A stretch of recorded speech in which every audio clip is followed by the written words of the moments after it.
Employee satisfaction with their work grew up during the pandemic. People realized the importance of relations with their colleagues, and that included relations with LGBT plus people that are colleagues at their workplaces.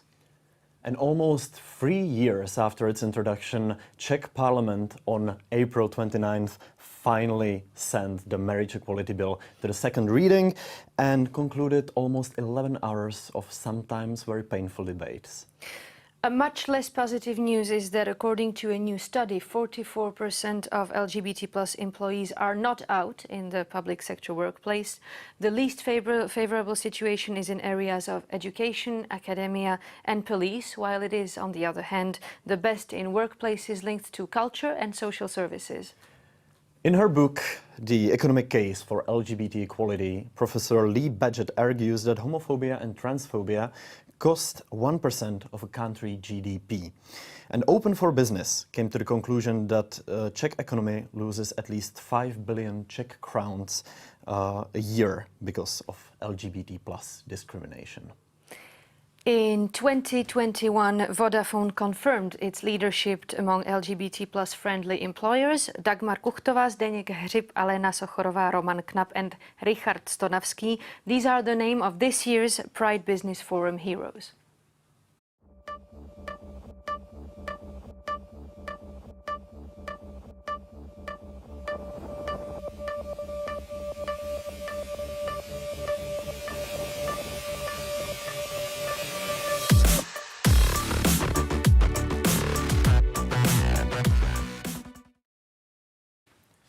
Good morning and warm welcome to everyone joining us live here in Deloitte studio in Prague. We are very happy to welcome you to 11th annual Pride Business Forum conference.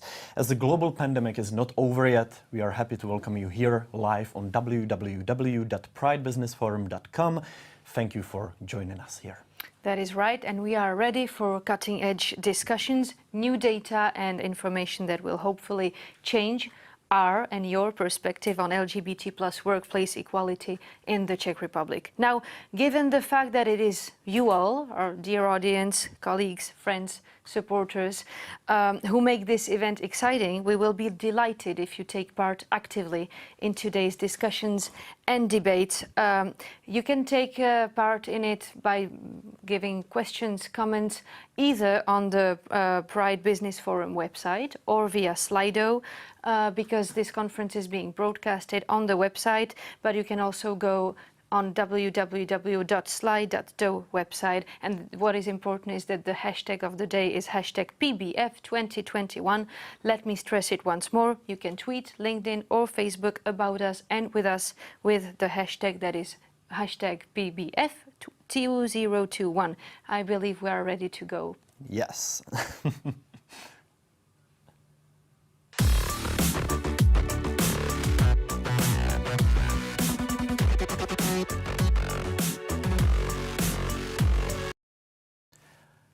LMC, that will be introduced soon, presented their data of employee satisfaction. And surprisingly, during the pandemic, employee satisfaction with their work went up. People realized the value of relationships and took care of relationships with their colleagues, LGBT plus colleagues as well, of course. LMC brings exclusive data about attitudes of Czech employees towards their LGBT plus colleagues and about activities of employers advancing workplace equality. Tomáš Ervín Dombrovský, labor market analyst from LMC, will tell us more, and after that, Emma will be joined by top leaders of Czech business to interpret these data. Let's go. That is right.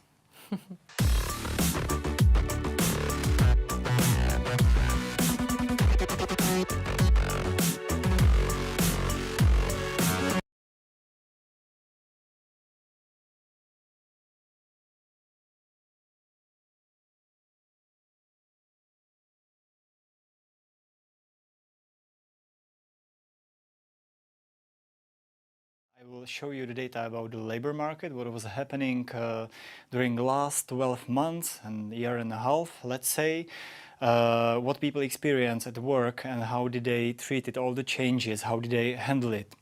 Okay, we have like pyramid of needs in terms of work, and last year many people went down on the pyramid because they wanted to keep a job, to have some income, to be secure. But let's say even before pandemic, 45% of Czech employees were not secure in terms of income, and about 5% were not secure in having a job or some steady job, some job that is permanent for them and that is secure. Last year, we experienced a lot of changes. A lot of people lost jobs. They were forced out because of COVID. The unemployment rate went up slightly, just slightly, because many people, especially those in like weak conditions, who can't choose their conditions pretty well. They were like forced not to go to the unemployment office, but to help themselves out. They were forced to find themselves something new without any assistance of the unemployment office. So the unemployment rate is still pretty low, but the problem is for much more people than only just 3.9%. When we see the data from the job portals, jobs.cz, práce.cz, it's the main job portals used in the Czech Republic. We saw last year a huge decline in demand for new people. Recruitment went pretty down. It was like 1/3 in comparison of the year earlier. On the other hand, we saw a huge peak in applications from candidates. Those were the people who lost jobs and who had to find something new, especially from services, from touristic services, gastronomic, etc. Those people were actively searching for something new, and they were happy at least for something. Not great conditions, but at least some work. The difference went throughout all the year, and we saw a huge decline, especially in the spring and summer. But you see that then it's the blue line, the demand for new people. The situation stabilized a lot, and it kept improving during the third and fourth wave of the pandemic, surprisingly. Companies kept hiring, and they even hired more. On the other hand, the candidates' reactions went peak in June last year, but then it went down again. It stabilized, and right now we surprisingly have lower number of applications than before the pandemic, because people want to keep some jobs if they have some, especially those who didn't lose any job in the past 12 months. Right now, we are in the situation when the demand for people is stronger than before the pandemic. It is stronger than before the pandemic. Comparable to 2019, we are like 5-6% up in terms of open job positions. And on the other hand, we have a lower number of candidates, especially those who have higher qualification, white collars, gold collars, let's say pink collars. Blue collar workers are more available because in this group we are hiring from unemployed, because we have some newly unemployed because of COVID still.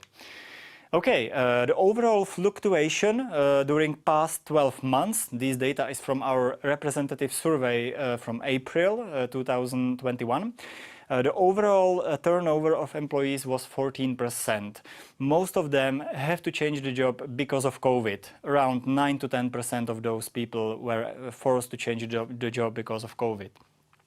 Surprisingly, despite this fact, the average satisfaction went up a lot. You see the numbers, it's like 13 percentage points movement to the group of motivated and satisfied people at work. It's almost 50% of people right now motivated and satisfied.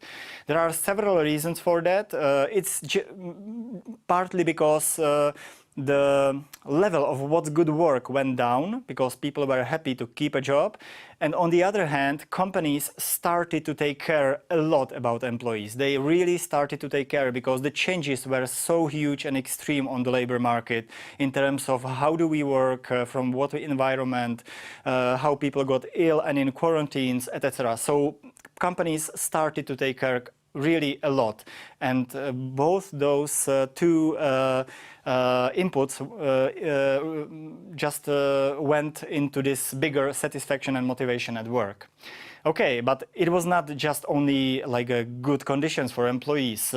People experience a lot of changes at work in terms of job descriptions. Many people, like 11%, change job descriptions at current employment.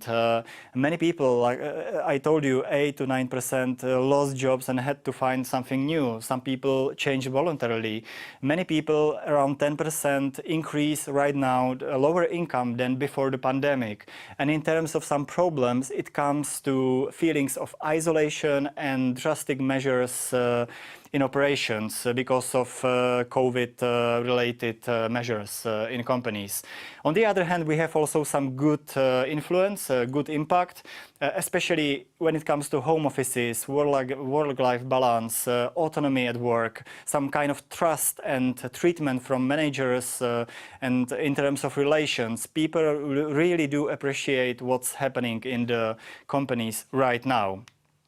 Sometimes it's not only about the good feelings. Here we have the data for what people experience from time to time in terms of negative feelings. It's not said that they experience it all the time, but we see that at least once or two times per week or per month they experience something like this. I would point out especially humiliation or bullying. You see those figures, it's like 40% or 18% respectively.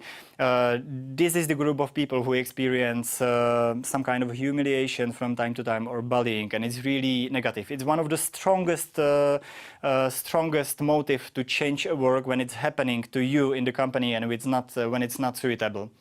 Okay, now we have the brand new data regarding LGBT plus community at work, how it is treated by the overall employee population. This data comes from the same survey, that means representative for the Czech employed population. You see on the top left, we don't know much about how many colleagues do we have in offices because they don't come out so easily. 20% of people, they think they have colleagues, they are sure about it. Another 7% they are not sure, but they think they are colleagues of LGBT community. 1/3 of people think there are no colleagues for sure. Another 20% think there are no colleagues, but they are not sure. So it's not a topic to talk about easily, to talk about like in a daily basis.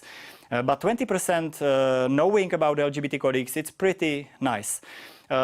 Then the data for how easy, in terms of usual employed population, how easy for them it is to come out with another sexual orientation or becoming to LGBT community. You see there is pretty optimism, like 1/3 of people think it's pretty easy in their companies. Another 29% combined think it's not so easy or it's extremely hard.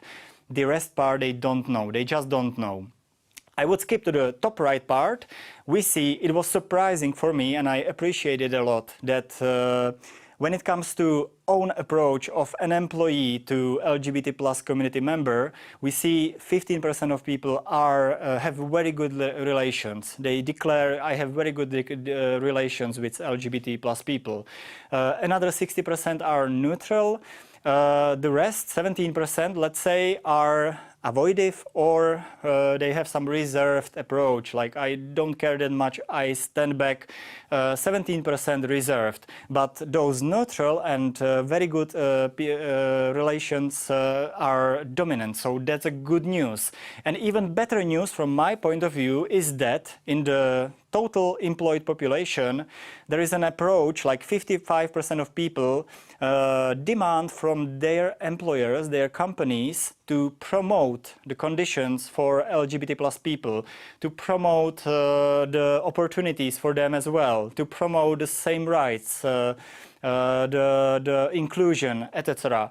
13% of people think it should be promoted actively by the companies. It's a strong push from employees, and especially when it comes to more educated people in bigger cities, in younger population, it's really much more present and it's really wanted. So maybe in the future it could become one of the motives when you choose a company, if it is open and really fair to other groups of people, and if it's inclusive, because these kind of motives start to be really important. Thank you very much. This was the data from the LMC survey, and we will share it to you so you can go through the detail for sure. Thank you.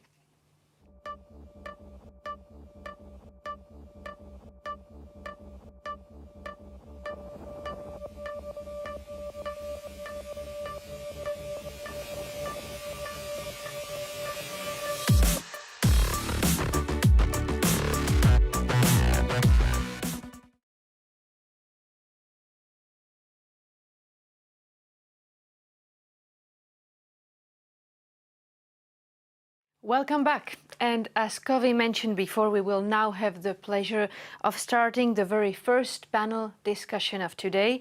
Let me please welcome Chief D&I Officer Accenture, Daniela Nechutová. Hello. Hello.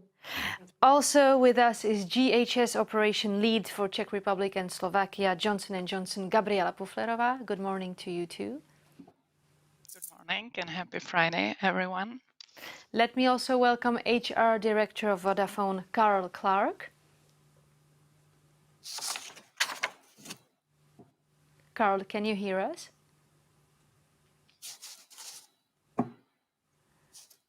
I'm afraid we can't hear you yet, but I'm sure that is something. Can you hear me now? We will straighten up. Oh, now we do hear you. Hello, good morning to you. Good morning. And also with us is Chief HR Officer RWS, Roddy Temperley. Hello. Hi, good morning. Good day to you all. So I will start with Mrs. Puflerová, because according to LMC data, employee satisfaction with their job is now higher than before the pandemic. And my question is, to what extent did this surprise or not surprise you? Well, so happy Friday morning to everyone once again, and thank you, Emma, for this nice energy and to bringing me in. I have to say it is really not a big surprise for us, because in J&J we were measuring the satisfaction or seeing the satisfaction even before the pandemic, and with the pandemic this was only strengthened, I would say. So we didn't change, the hiring. We didn't reduce any jobs. So in opposite, in some areas we even brought more people or started to hire. In some areas we opened more vacancies for people. So I would say for us, what we have seen through employees' sentiment, J&J became even more, safe place, some kind of anchor, for our people. And how? So it's of course positive trend. Sorry, but not that much of a surprise. Yes, it is. And my question, in a more general way, would stand: how was this linked to the pandemic, or did you do all of that independently from what was currently going on in the outside world? Well, I would say it has two levels. Something is happening naturally, as you say, and of course, with the pandemic, we strengthened the communication. We created, for instance, crisis management team who was very close to people and who was and is still communicating all the changes and everything related to the pandemic in order to really support our employees. Because in J&J currently we have more than 1,300 people with 62 nationalities. So you can imagine this is a quite diverse world already. And we really have many foreign people who stayed here without any connection to their families. And we were their only family at the time being. So we felt this need, and I hope we stand with them for the whole time, and we still are for them. Well, thank you so much. Mr. Temperley, RWS is a global company with offices on 5 continents. Did you set any new standards when it comes to the mental health of your employees that every office now needs to follow? Yes, we have. And, mental health and mental well-being and physical well-being had already been identified as part of our global D&I strategy across the group. So really the pandemic just allowed us to accelerate the work that we were already doing in that area. So a lot of work has been done around having people successfully work remotely, have leaders successfully lead remotely. We've had a lot of programs around mindfulness. We've got online PT sessions so people can do exercise, from their room using maybe just a chair and a book.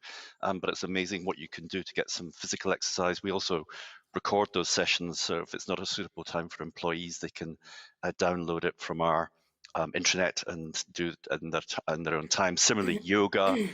And then we focused a lot on the fun side of work as well, because work has a big social aspect. When you meet at the water fountain or the coffee station.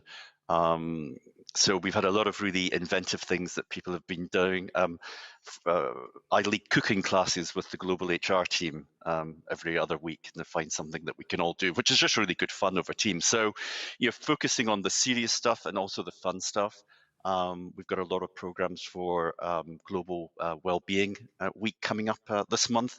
So yes, we continually drive hard on the area of well-being for people. We also did a series on men's mental health when that was really in the fore just before the Christmas period. So every opportunity that we can take to highlight this for our employees, we do. That sounds lovely. Did the reactions of your employees differ around the world? Because as I've said before, you're present on 5 continents. So do you see any differences? There are some differences, but in truth, all of these topics apply to everyone. And so I think across the continents, and we try and engage, with dialogue. So each site has a site leader. I meet with the site leaders on a regular basis to help them promote the initiatives that we have within the sites. And so that really helps getting it across as a global campaign, as opposed to a regional one. So I think it's gone down across all the continents that we operate in is going well. Understood. Mrs. Nechutova, Accenture has adopted 2 activities that focus on psychological support of your employees. You've called them Employee Assistance Program and Mental Health Allies. How do these programs work? Okay, thank you and good morning again. So as you said, we have these 2 programs as part of our mental health program, which we actually implemented back in 2018. So as my colleague said, it's not new to us. We haven't started with the pandemic. We started even before. So we just accelerated, and specifically for these 2 programs, we offered or extended the support we have. So for the employee assistance program, as you mentioned, we have the psychological support 24/7. We have it for all our employees. The big advantage is that it's a psychological support for free. It's immediate support, because whenever they need, they can call the line and they can meet either physically before pandemic or virtually with a psychologist. And what we did last year at the beginning with the pandemic, we extended this support also to family members and partners of our employees. So when I say partners, I really mean to all partnerships you can imagine. So that's also our strategy in terms of other benefits. So we are in more situations going beyond the law, which I'm very proud of.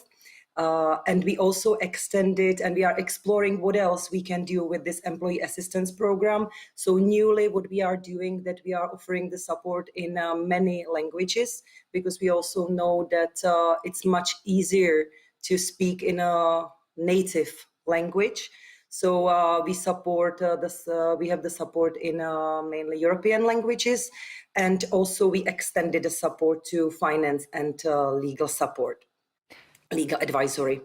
So that's for the employee assistance program. And the mental health allies, we also started with that back in 2019.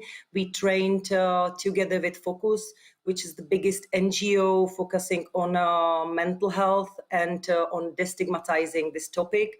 So they trained 23 mental health allies, who are actually our employees. It's a diverse, very mixed group of different career levels, gender, different experience. And those people are the first support for our employees, who can give the navigation in case they need some guidance or really expert support. We are not a psychologist, we are just helping the employees on the floor. Right. And how do you evaluate how effective you are with those 2 programs and how popular they are with your employees?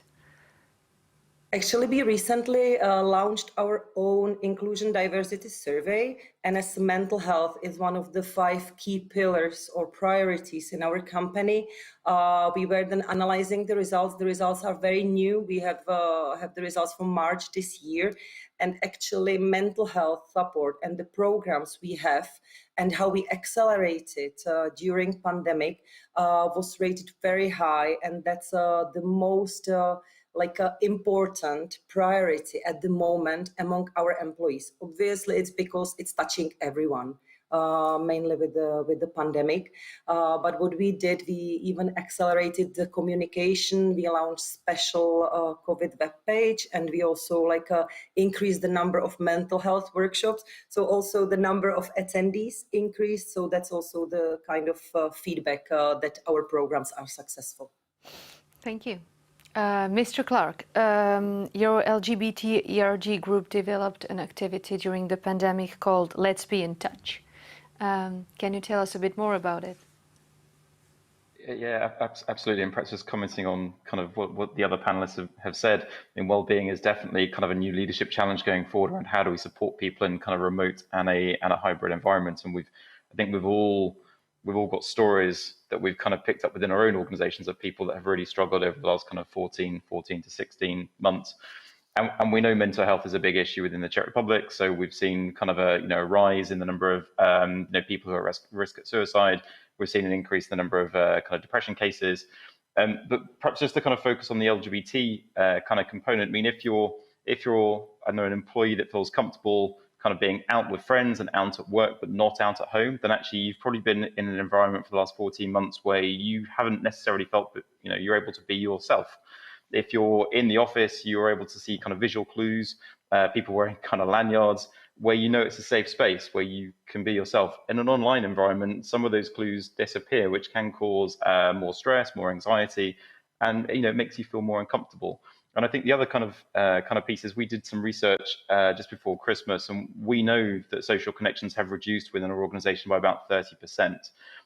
Which is tremendous in terms of that level of social support, which is suddenly just evaporated by a third, just by the way we're now working. So the ERG, our Vodafone LGBT and Friends group, set up this really simple initiative called Reach Out. I mean, the concept was really simple: reach out, connect with 5 people, and have a virtual coffee. Sounds really simple, but it builds up momentum because those 5 people then have to reach out to 5 more people to have more coffees. And the whole concept was just around creating space within the organization to start conversations and check in, and to make sure people were feeling okay. So it was just a real kind of easy way of kind of building connections very quickly in the organization. And it kind of went viral in the company because it was a really kind of simple idea and everyone could kind of take part and do it. And then we've also kind of supplemented that through, I think, like Accenture, we've also got our own EAP program. And we've been running kind of a series of kind of well-being campaigns. We did a winter campaign and we've just done a spring campaign, all focusing on kind of mental health, well-being, but also kind of approaching some more challenging topics like domestic violence. Again, so if you're at home in a difficult relationship, then from a same-sex perspective, how can we support you in that situation? And that was kind of the idea behind the Reach program. Now, Mrs. Nechutova, let me get back to you. Data showed that LGBT plus people, actually those who are still in the closet, particularly suffered during the pandemic, as they are often somehow isolated or feel isolated in unfriendly environments. The same study has shown that home office is not a solution either. So how do you respond to that?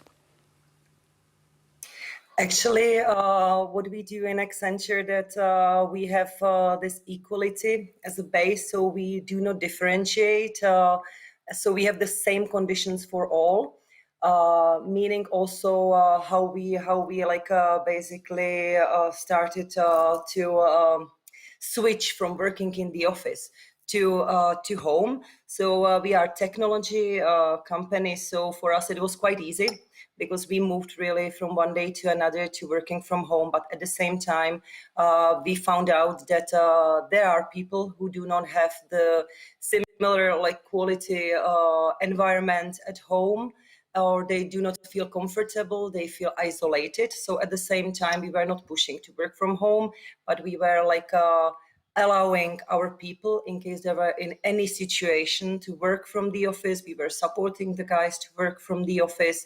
But at the end, we found out that when we were monitoring the utilization of the office, that it was usually around 5% of people coming to the office. But we were giving this opportunity at the same time for people who, because of safety and health, obviously, felt better to work from home. We were offering at least some equipment so they can build their own small offices, like better headsets because we have contact centers, like better monitors, like better chairs. So was something how we wanted to react to build the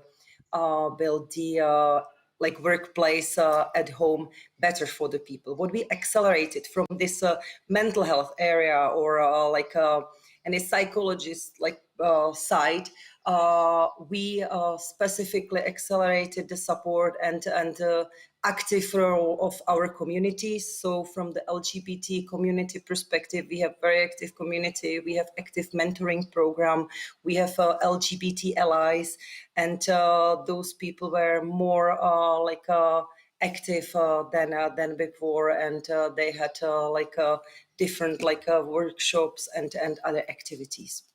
Same question for you, Mrs. Puflerova, and I'm also interested in hearing about what you're preparing for the future, because we see that work ethics and work models and methods evolve all the time. So what will the next months and years look like at J&J when it comes to supporting LGBT plus people at their workplace?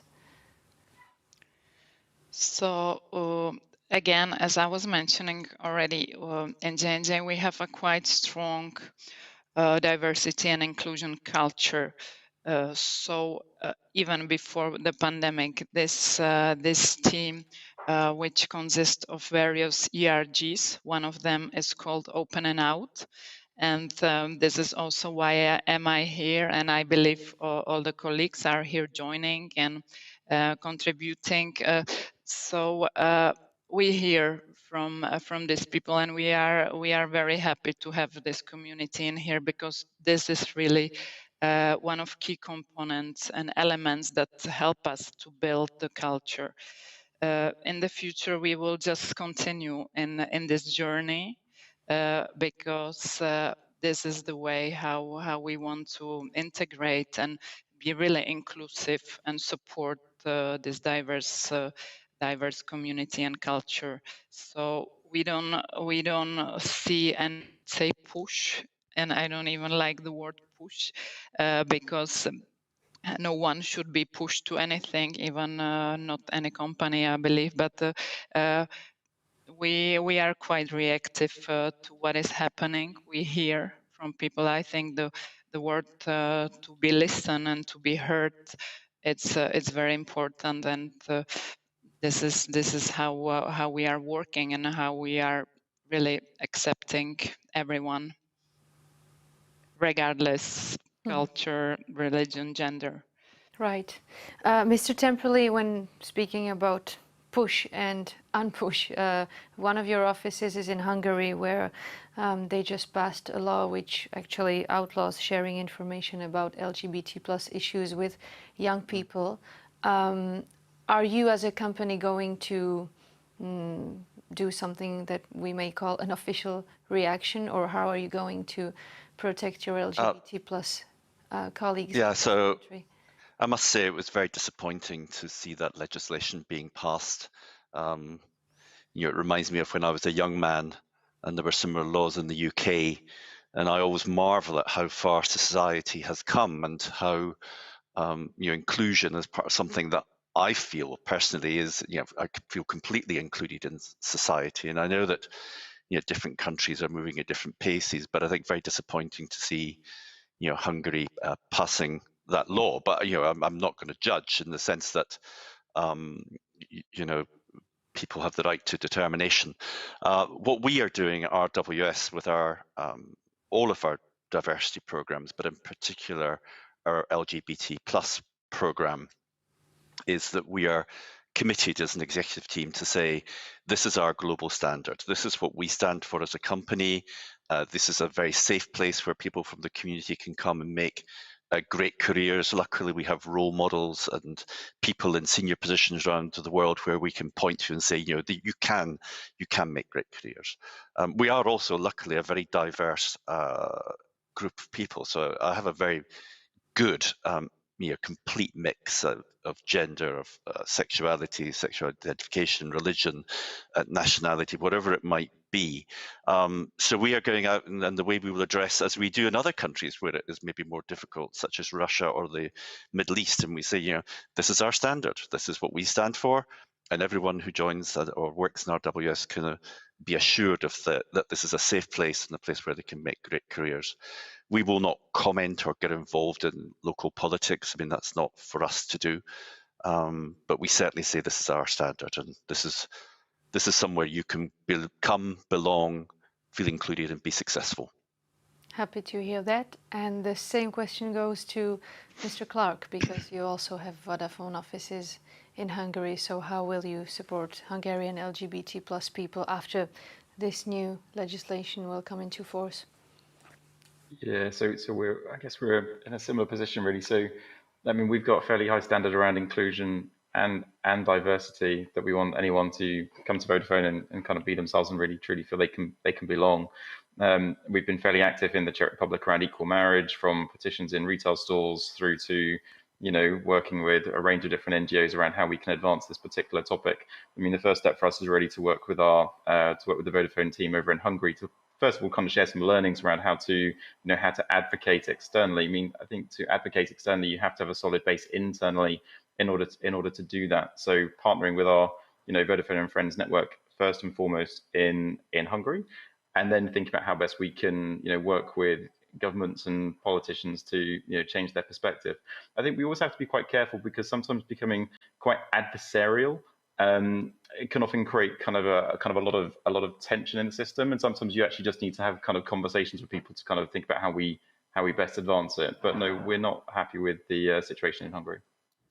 Ladies and gentlemen, thank you so much for taking part in this panel discussion with me.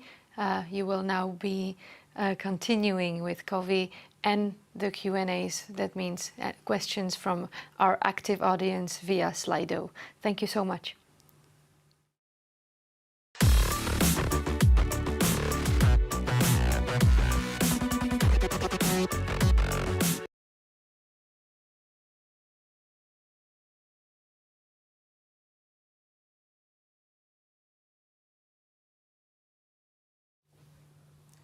Thank you very much again for joining us today, to everyone in this panel. It's Slido time. It's time for our viewers to ask you a variety of questions, which we have here. The one most liked was already addressed. It was concerning Hungary. So now let's take a look on the other ones. For example, one for Mrs. Nechutová from Accenture. How do you celebrate Pride Month in times of COVID?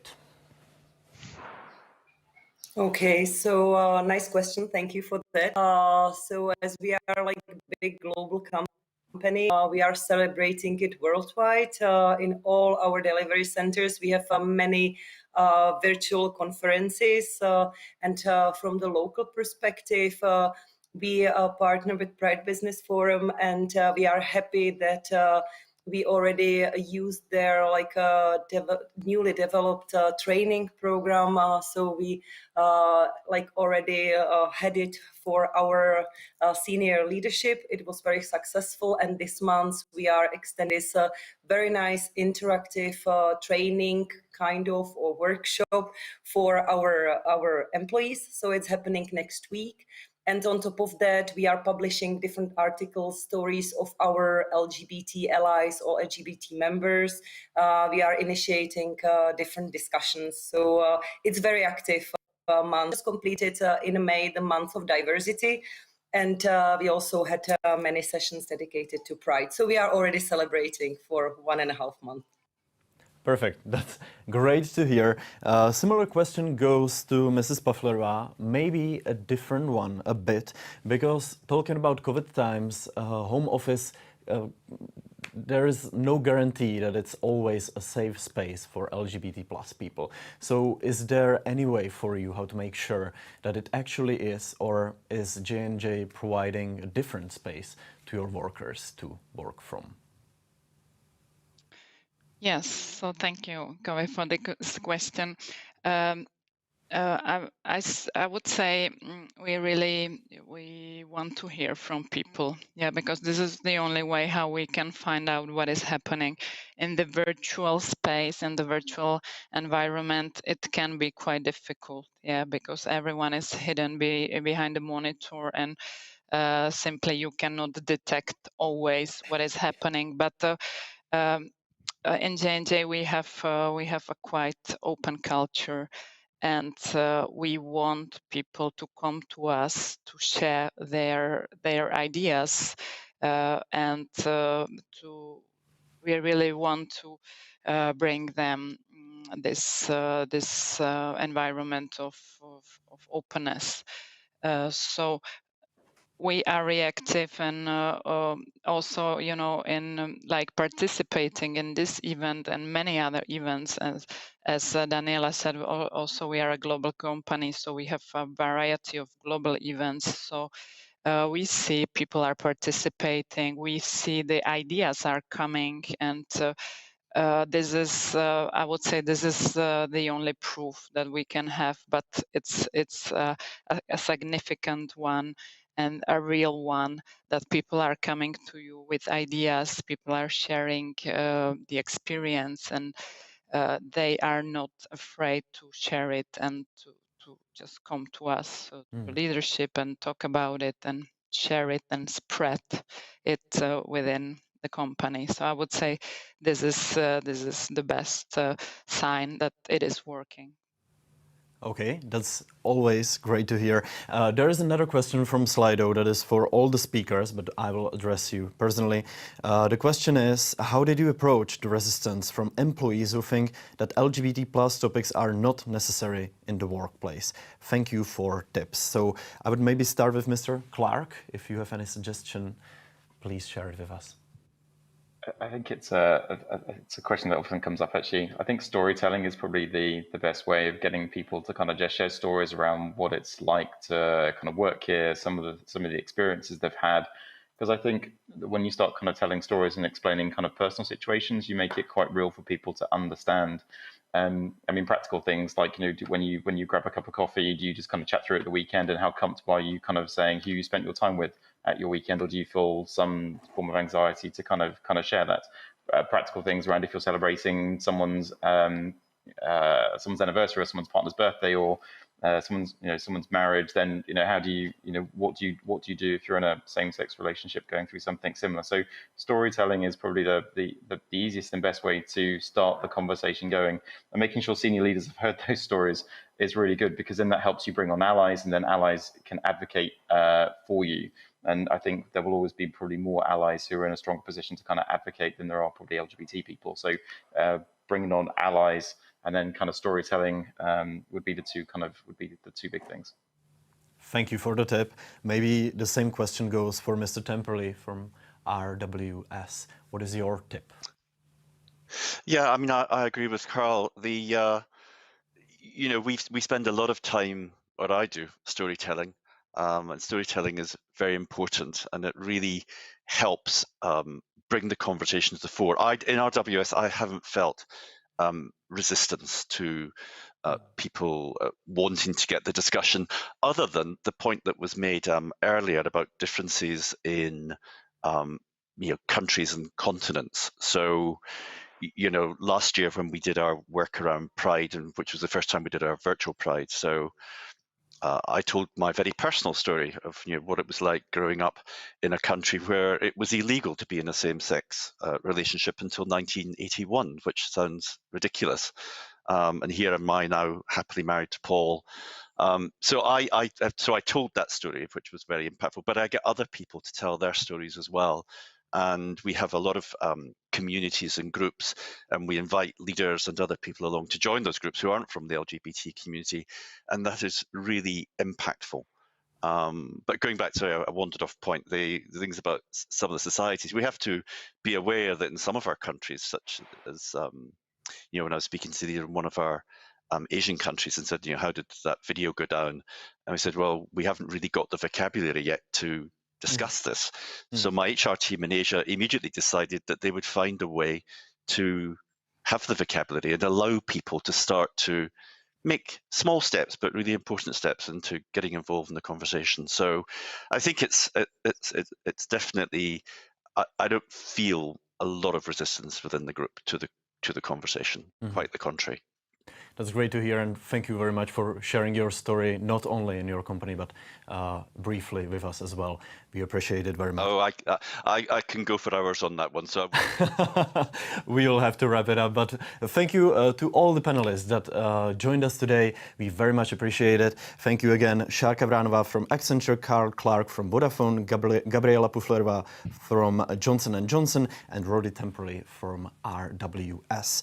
We have to say that all proceeds from today's conference go to the Czech AIDS Help Society, the group that helps people with HIV and AIDS. This year, they were particularly busy because they opened a COVID point, the place where you can get tested for COVID.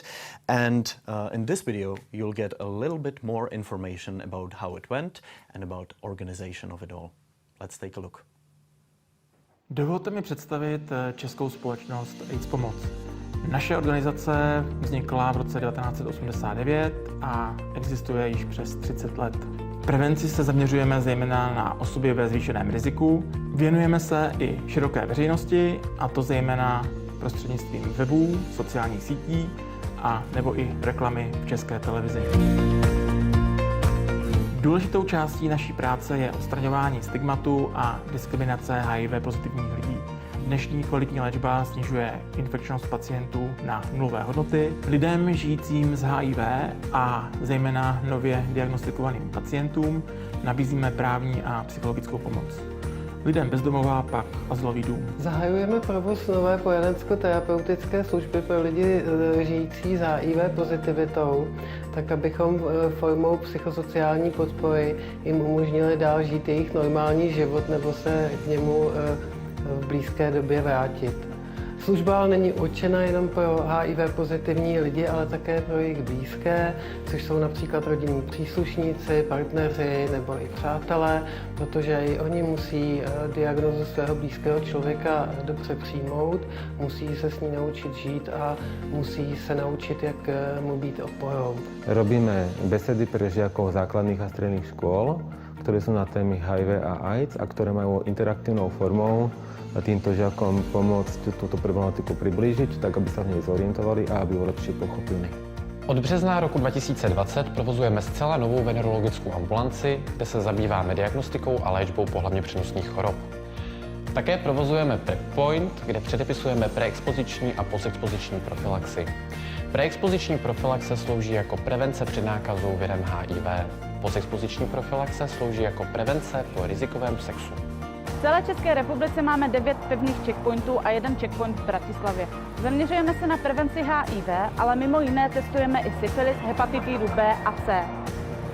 Kromě pevných checkpointů testujeme i v sanitce, která objíždí celou Českou republiku. Zde testujeme výhradně rychlotesty. Od září 2020 mimo jiné provozujeme COVID Point, kde testujeme antigenní testy, PCR testy a vyšetřujeme protilátky z krve. Testování je určeno pro širokou veřejnost.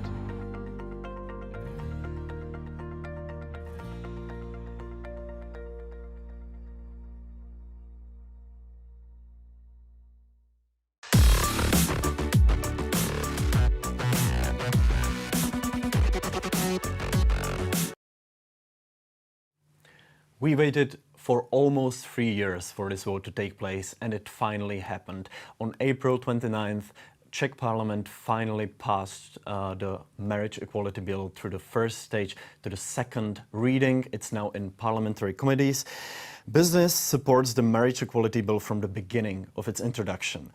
The discussion on the marriage equality bill has become a battlefield for equality in our country. Here to talk about this historic moment and why marriage equality is important for business are Antonio Nasudo, Chief Digital Officer and Commercial Sales Director of IBM, and Michal Nebeský, City Country Officer for Czech Republic. Welcome to both of you. Hello. Hello. Good morning, everybody. The first question goes for Mr. Nasudo. IBM initiated a letter to the Prime Minister supporting marriage equality. My question is why this topic is so important for your company and your business that you maybe broke a stereotype a little bit and entered this discussion. Thank you, and again, good morning and happy Pride Month. I'm Antonio Nasudo, as you said, my pronouns are he, him, his. And I'm Director of Digital Sales, and I'm also the executive sponsor for the LGBT+ community in C. Let me first of all say that I'm very honored to be on this virtual stage together with Mr. Nebeský from Citi, because Citi is a global leader in advocacy for equality and sustainability topics. We collaborate with them on global advocacy topics in the Stonewall Global Diversity Champions Program. Citi's CEO Executive Kevin Murray has been a very supportive ally for LGBT+ inclusion in C, and especially in Hungary. Now, back to your question. Let me first of all emphasize an important economic argument for equal opportunities in marriage. Businesses and employers in the Czech Republic compete in a fierce competition with business and employers in other countries. The ability to have family, to be with a partner and children contributes to a happy life feeling and a higher job performance of the people you employ. The Czech Republic faces a labor shortage and must seek to attract highly talented people from Europe and beyond. However, the absence of legal recognition of same-gender spouses is a serious obstacle in the effort to bring talented people to the Czech Republic and keep them here. Also, many talented and successful Czech citizens may be leaving Czech Republic due to the fact that this country does not join the Western ones who recognize equal marriage. By promoting equal opportunities, including those for the LGBT+, Czech society will significantly expand its innovation potential, which will contribute to its economic development. About IBM, our commitment to diversity and inclusion has a long tradition in history. Since 1899, when we hired the first Black woman in the United States, 1935, we introduced the principle of equal pay for women and men. In 1953, IBM refused to subordinate employee segregation as required by the then North Carolina and Kentucky laws. Our IBM at that time, CEO Thomas Watson wrote, "The principle of our company is to recruit people whose personality, talent, and knowledge are appropriate for the job, regardless of color, origin, race, or belief." It happened a year before the segregation in the schools was abolished and 11 years before the adoption of the American Civil Rights Act. Like then black-skinned employees, IBM is now firmly behind its LGBT+ community and support the expansion of such fundamental rights as marriage, family, and family rights. Concerning the letter to the Prime Minister, what was behind the decision to actually participate? Because you're talking about the US, it's great that IBM is a trailblazer in this segment. So what made you participate in the Czech Republic as well, in this direct manner?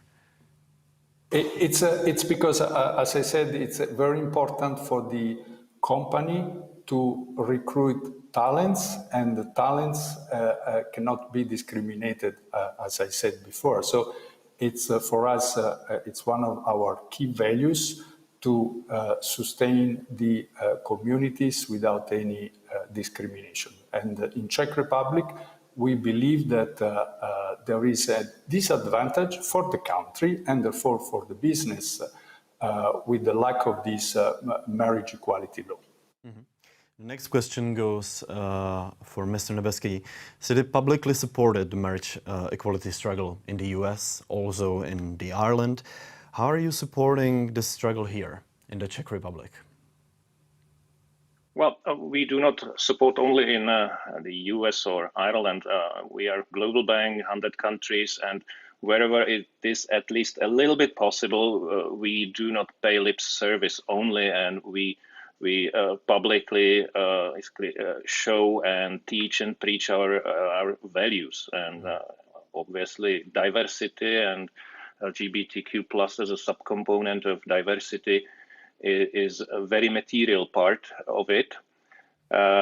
So we are supported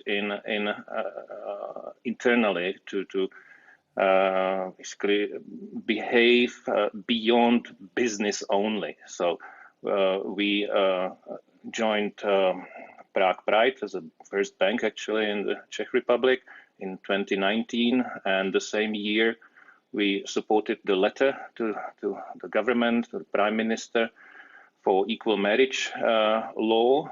We subsequently met with the Prime Minister and we repeated the letter this year. City fronted it on behalf of other LGBTQ-friendly companies and Pride members. So we went out with our opinion, and we stand behind it, and we are lobbying and supporting equal marriage law, and we will continue to do so whenever and wherever necessary. We have to say that your letter arrived just before the vote. As you said, it was resent again, forwarded again, because you already sent it and met with Prime Minister. So do you think that these letters from businesses and corporations are actually contributing to a final outcome of the vote, which was positive for this? I don't think we are out of the woods yet, because I think 41 MPs voted in favor of the law out of 93 present on that day, and it was like end of April. There is 80 days for committees to debate it. It's elections year, so I'm not 100% convinced that the law will pass this year and under this government. So we might, I'm a banker, so I tend to be very conservative, Dr. Doom and Gloom. So we might be forced to start all over again after the elections. But let me be optimist, and let's hope that it will be passed. And I believe that the letter must have helped, because many companies which matter supported it. Gentlemen, there are elections looming, as was mentioned before. Are you ready to participate in this, let's say, fight again when the new government will be appointed and the topic will be back on the table, maybe in the future, again, back from the beginning? Let's start with Mr. So definitely, yes, we will continue our support and stand up for the equal rights in Czech Republic and equal marriage. And if needed, we will create a next letter with hopefully even more companies joining us then. As we know, it took really long time to be discussed in the parliament, and we are really keen to see if we can manage within this session. Lesson learned, maybe if we don't manage that before the election, for the next parliament, we will have to start earlier, so we will have more time and make sure that we will make this as a priority for the agenda of the next parliament. Okay, Mr. Nebeský, some question for you. Well, it's an easy answer, yes, for sure. We are not changing our values, and we'll stand up to support. I'm more and more optimistic because there are many new members in Prague Pride, so there will be many new voices, I'm sure. And after elections, the cards will be played probably differently. If it's going to be tougher or easier, I don't know. But definitely we will continue. Thank you for the answer. Mr. Nasuto, companies that publicly support LGBT plus topics in the society are sometimes in the midst of different controversies. So did you encounter any backlash, any hate that was targeted to IBM? How did you manage? How did you respond to that? Look, the negative comments are just very few, less and less. We listen to what people say and the remarks that they make to learn and understand. We will mentor and educate when we can, and then stress out our commitment and support.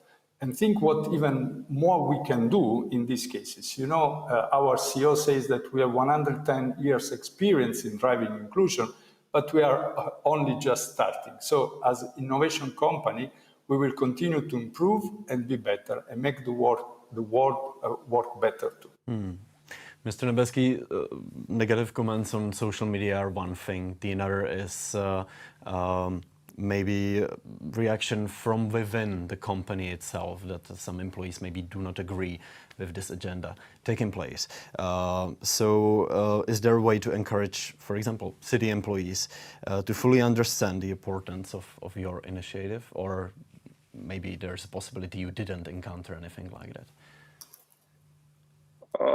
Well, nobody is forced to support it, but everybody is encouraged to identify him or herself with the value system we live. It's one of our key mottos that we should live our values. Obviously, many people may not identify with the LGBT activities of city. And then the question is, why is that? Is it frustration? Is it like this negative hate which comes from some internal imbalances and is irrational? Is it religious reasons? Everybody is entitled to an opinion, but one feels much better if he or she can identify with the values of the employer. If I'm not happy here, I probably look around for a different job. I don't have to, but probably I'll feel better elsewhere. But frankly, I have not encountered any like hostility towards our LGBTQ plus activities. Okay, thank you for your answers, gentlemen. This was my time asking. Now it's time for our viewers to ask their question. We'll present Emma in a moment. Thank you.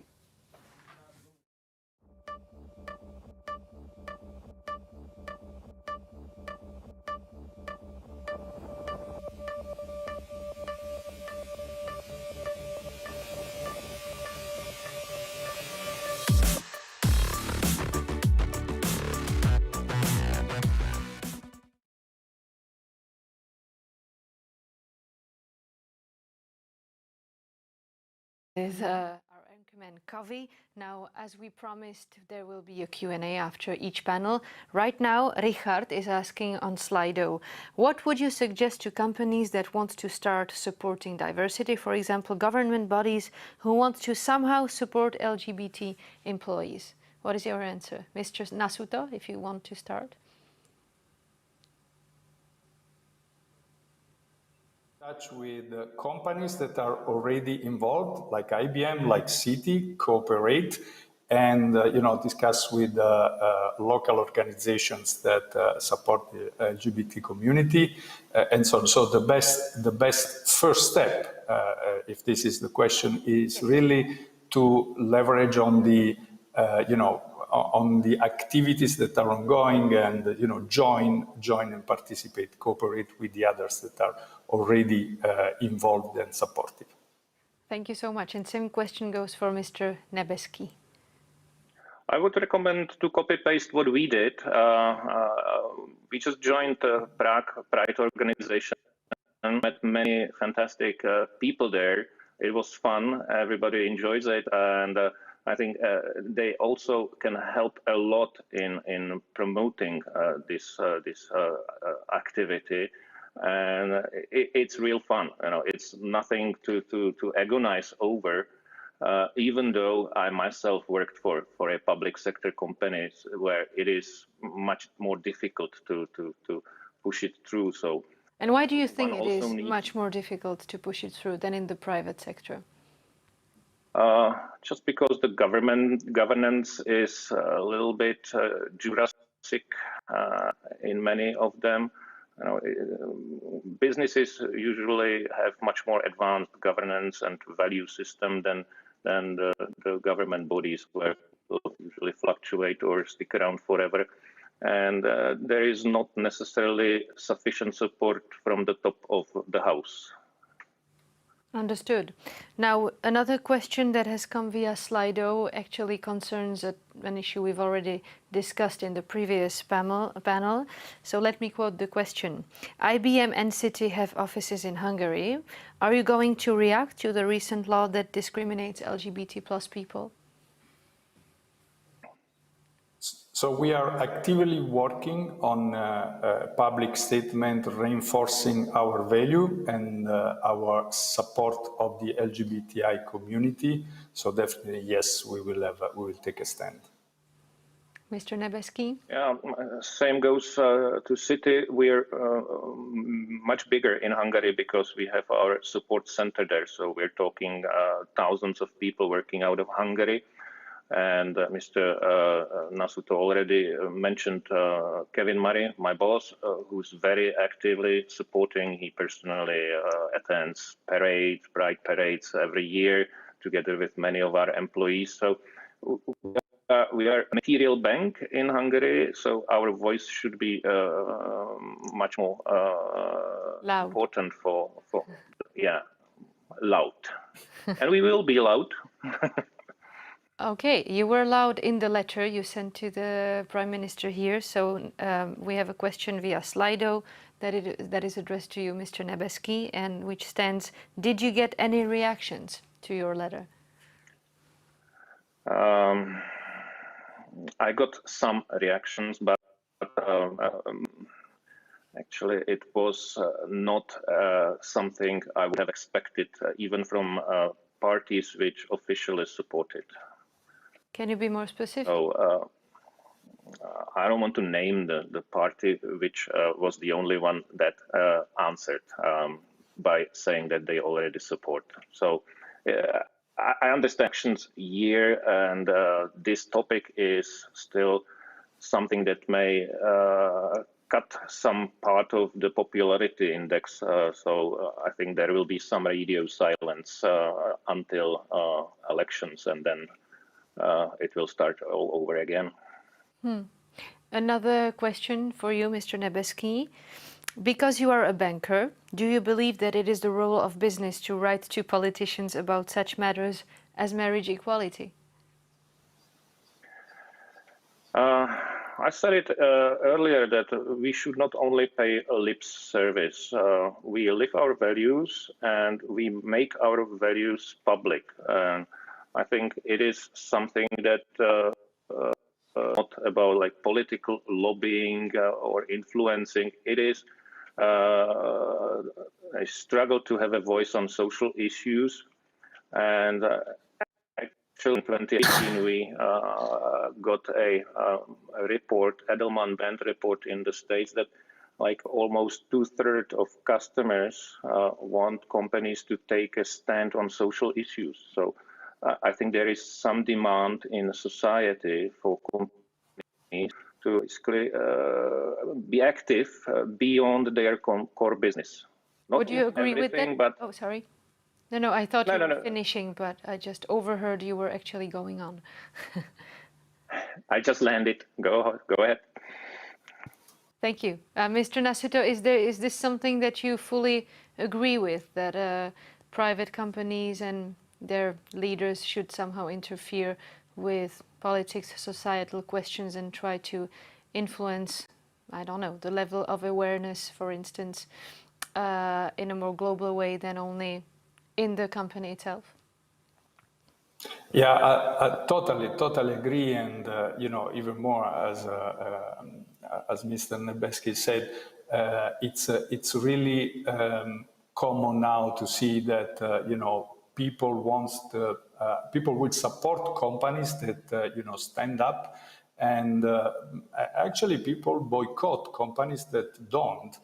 So the corporate advocacy to protect and promote the human rights of lesbian, gay, bisexual, trans, and intersex is really a call to action for IBM and for many companies. The companies have to increase the advocacy to reinterpret their role in the society, because we really know by facts that corporations that have implemented LGBTI inclusion in their operation are having an impact by supporting policy and law reform and speak up when there is discrimination. So it's very important for the companies to play this role in the society. It's a must. Gentlemen, thank you so much for joining the debate today, for your will to also answer questions from our audience, and for the, I would say, energy and optimism that you are continuously putting into enforcement, greater LGBT equality and rights at the workplace environments, and also for discussing it on a more broad scale. Gentlemen, thank you very much. Have a great rest of the day, and stay with us if you have time for that.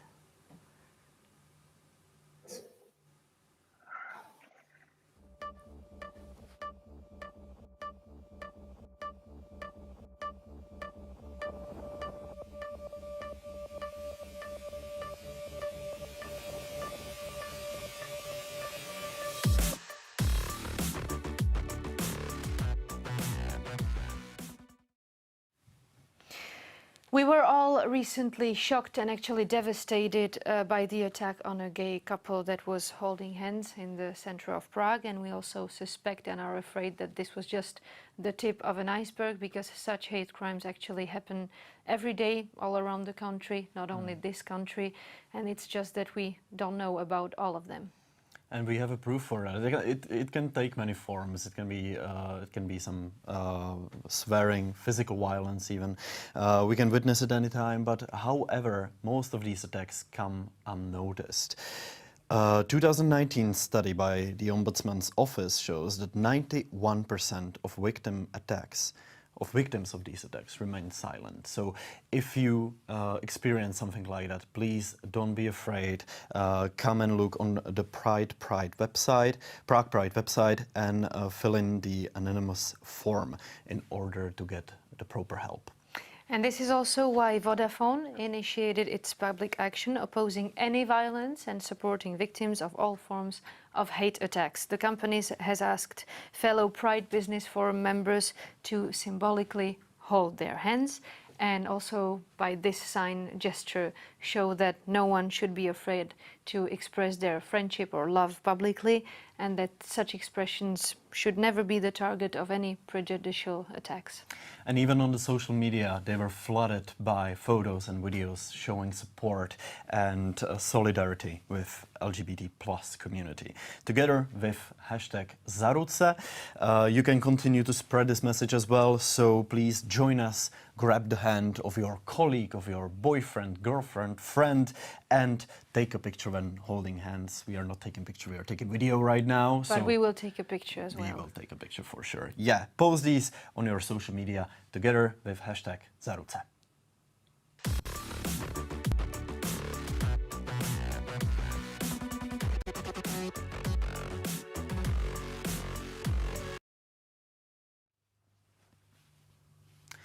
New study conducted by Pride Business Forum shows that 44% of LGBT plus employees in the public sector are not yet out in their workplace.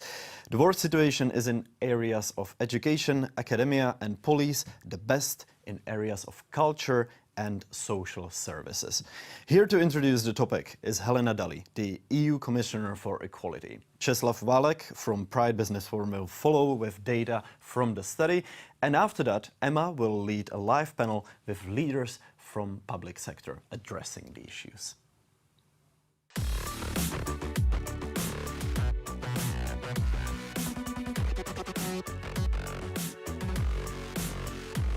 Dear friends, Thank you for this invitation. The levels of violence and discrimination targeting LGBTIQ people across Europe are alarming. What is even more worrying is that the upwardly trend in anti-LGBTIQ incidents with attacks on peaceful marches, homophobic intimidation, and the declaration of so-called LGBT ideology-free zone, to name but a few. And in employment, LGBTIQ people still experience discrimination during recruitment in the workplace and even at the end of their career. This is unacceptable. I want to reaffirm that equality and non-discrimination are fundamental European values. They are at the heart of the European project, and we must uphold these values. We must work towards a vision of the EU as an LGBTIQ freedom zone, and I will give my strong support to any private or public body wishing to declare themselves LGBTIQ freedom zones as a symbolic message of inclusion. Discrimination follows LGBTIQ people wherever they go, and public authorities and businesses alike have the duty to speak up and to make LGBTIQ people feel safe and included. This is why the European Commission has decided to take a strong stand for European diversity. The first ever LGBTIQ equality strategy sets concrete actions to advance LGBTIQ equality in the EU. It acknowledges that an inclusive and diverse society and workforce are essential for solving the complex challenges of today. The Commission will continue to promote diversity management through the EU Platform of Diversity Charters. Thanks to the platform, the signatories have adopted diversity and inclusion policies, established internal LGBTIQ networks, provided training for their staff, and participated in national pride events. The European Commission will also lead by example as an employer by providing targeted support for LGBTIQ staff and improving the use of gender-inclusive language, amongst others. With the LGBTIQ equality strategy, the Commission also aims to reach out to Member States by offering tools to ensure LGBTIQ rights at the national level. It encourages Member States to step up protection against LGBTIQ discrimination by building on existing and developing their own action plans on LGBTIQ equality. I was delighted to learn that Czechia has already made good progress in this process. Local and regional governments should also reflect on what they need to do to set up LGBTIQ freedom zones. For instance, are public spaces safe for LGBTI people? Is there enough community policing? Is there visible support for the LGBTIQ community, such as local prides and rainbow crossings? Do strong partnerships with civil society exist? Are public services welcoming to LGBTIQ people? Advancing LGBTIQ equality is a shared responsibility and requires joint efforts. The EU institutions, Member States, equality bodies, civil society and businesses must work together to tackle discrimination against the LGBTIQ community. I am deeply grateful for the strong commitment of the Pride Business Forum to foster LGBTIQ equality and inclusion in the workplace. Together we can break down barriers and make clear progress towards an LGBTIQ equal Europe. I thank you.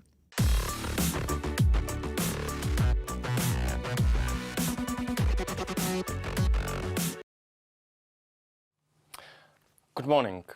When talking about LGBT workplace equality in this country, we usually associate it with private sector.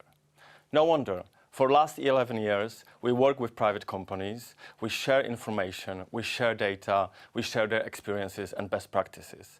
And today, we can proudly call private sector the biggest ally of LGBTI people. Unlike in other countries, in Western countries, where public institutions are pioneering equality. In Czech Republic, 2 million people work in public institutions. That means that approximately 200,000 LGBTI people work in public institutions. Yet not a single public institution actually made any active support of LGBTI community, LGBTI people. Yet, the public institutions have a legal duty to do so. Public institutions are legally bound to actively prevent acts of discrimination towards their employees, including LGBTI employees. So they have a public legal obligation, but they are not doing so. That's why Pride Business Forum decided to focus on public institutions and their approach to LGBTI workplace equality. In January, together with Queer Geography, we conducted a survey among LGBTI employees of public institutions. And today, I'm exclusively bringing you the results of this survey. So, let's have a look at the first graph. This graph is actually fairly positive. When we look at it, only 44% of LGBTI people working in public institutions are actually in the closet. I say that it's a positive result because from data from 2019 that was presented by the Ombuds Office that showed the general situation of LGBTI people in the workplace, 51% of LGBTI employees are in the closet. The reasons why LGBTI people are in the closet are because they are afraid of the reactions from their colleagues, are afraid that the working environment will deteriorate, are afraid that they will not be promoted in their careers. But there are also other reasons, very specific to the institutions that they are working. For example, they are afraid of the reactions from pupils, parents in case of teachers, or from the reactions of clients in case of social services. Our next slide shows where the situation is the best and where the worst. The best situation is in cultural institutions or social service providers institutions.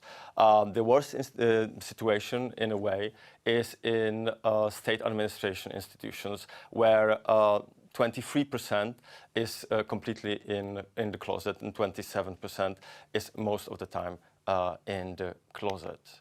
The other slide is actually less positive, let's put it this way, compared to the general numbers brought to us by the ombudsperson.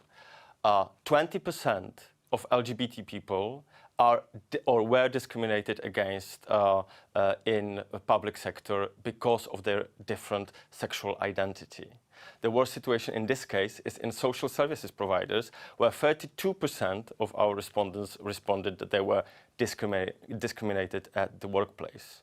In case of different gender identity, 12% of our respondents were discriminated, and the worst situation in this case is in academia, surprisingly. When we compare it to general data, 11% of Czech employees, LGBT employees, declared that they were discriminated in their workplace.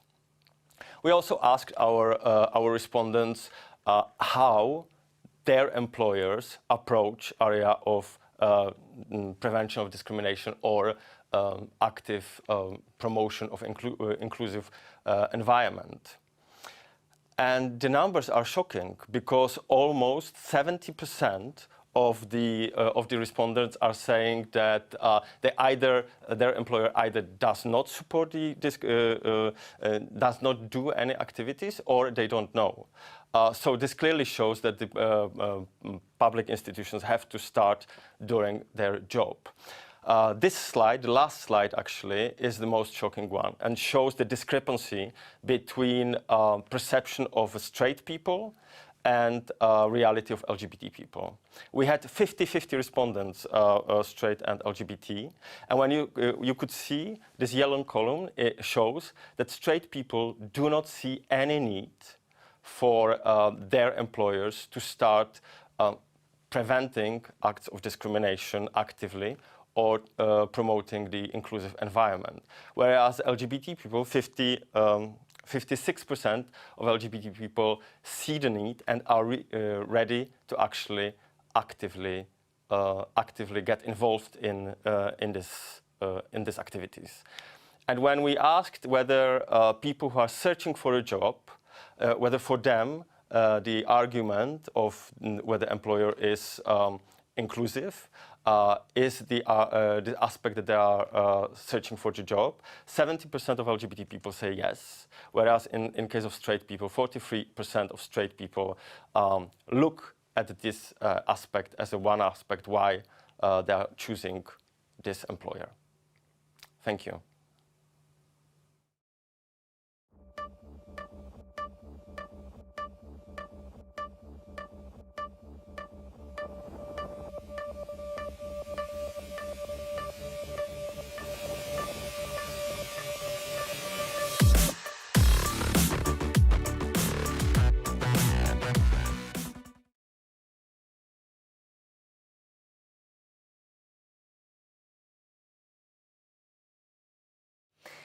Welcome back, and let's go to our following panel. It is my honor to welcome CEO of the Czech Post, Mr. Roman Knap. Hello.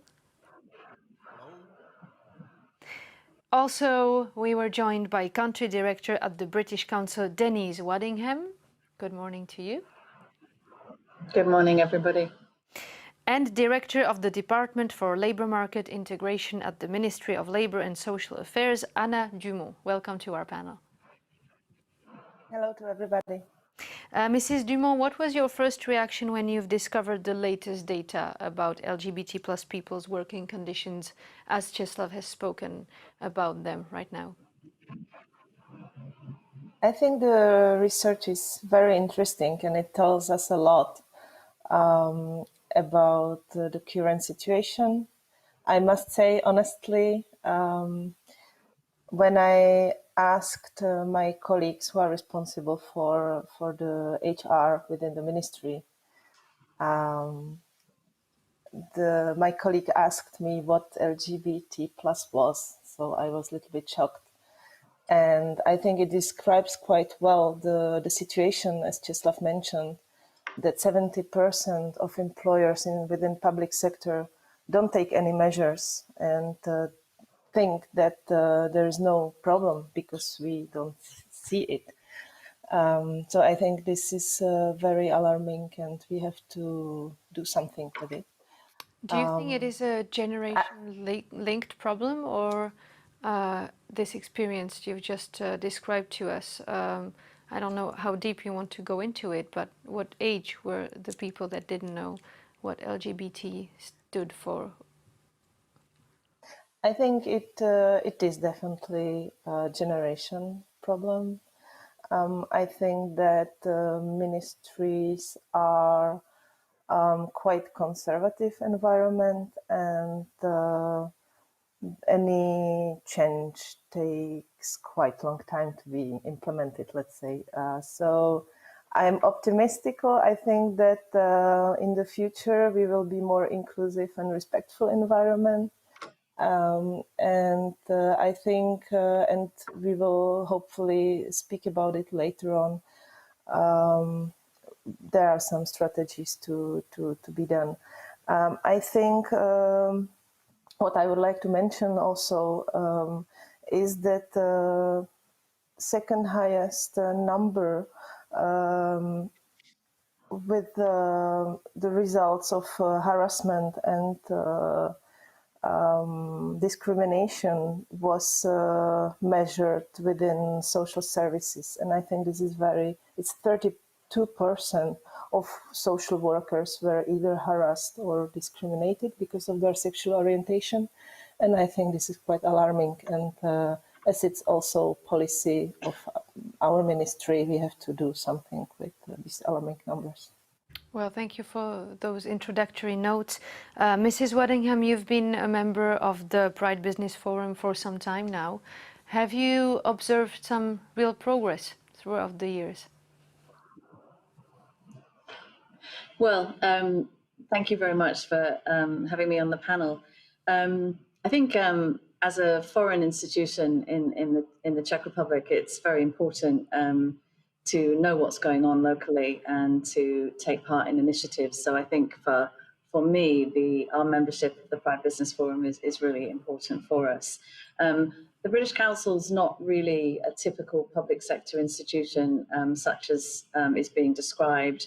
You know, elsewhere. You know, we are, although we're an arm's length body of the UK government, you know, we're also a charity.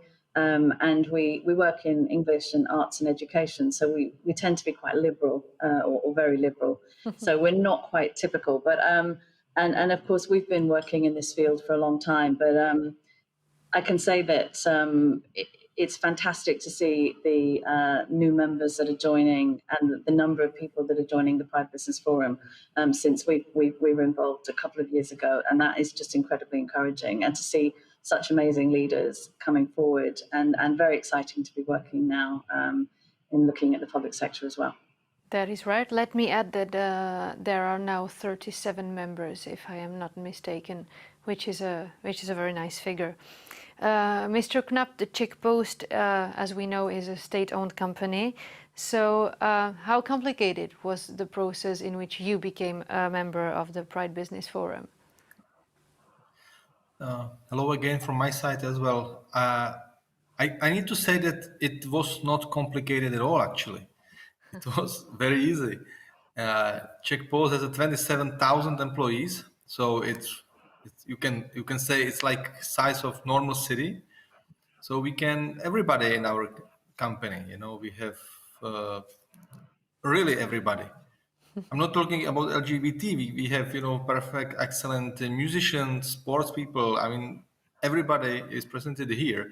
So it's not difficult to find in this company people who are active in this area, who want to support these initiatives, who can talk openly about such things. So it's not an issue. It just, you know, need to put some program behind it. And from my side, of course, I had to make a decision, which I made quite easy because I came from the business sector.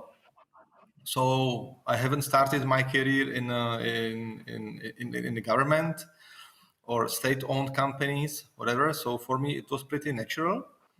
And I think this is the message to all managers, leaders, CEOs, everybody who works with the people in the companies, that you need to be really authentic and it needs to be natural.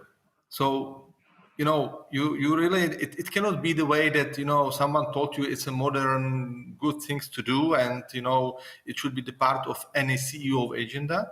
This is not the point. Really, people need to feel that you believe in it and then you really support them, that they understand there is a positive leader who can show them, guys, you know, this is our joint topic. It's a society topic. It's a company culture topic. We are discussing the company values. So it's much broader than just to know and, you know, say, okay, I've done this and this is done and then it's okay. So from that point of view, it was actually easy, and I was positively surprised that the employees of the Czech Post are not only tolerant, but also actively supporting this initiative. Well, that is excellent news, of course. Mrs. Dumont, Human Rights Commissioner Mrs. Válková has prepared the first governmental LGBT strategy, which includes a number of measures in the area of workplace equality. Which of them do you personally see as potentially helpful? Thank you for this question. I'm very happy this very first government strategy hopefully will be implemented soon. Not only implemented, but also evaluated after, and maybe we can make it better in the future and better to as any other public policy, we need to look what it can do in the field and try to make it better in the future. I think this strategy is important, first of all, because we don't have any, and we haven't had any for such a long time. I think reduce discrimination by education, education of civil servants, first of all, may be very good start.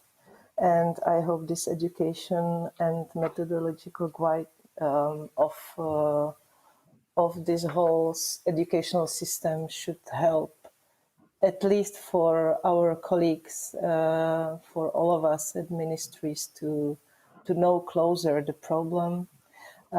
This also includes, and I think this is very important, labor inspection officers who should be also educated because it's them who are responsible for detection of discrimination of any kind, but also of LGBT plus discrimination at workplace.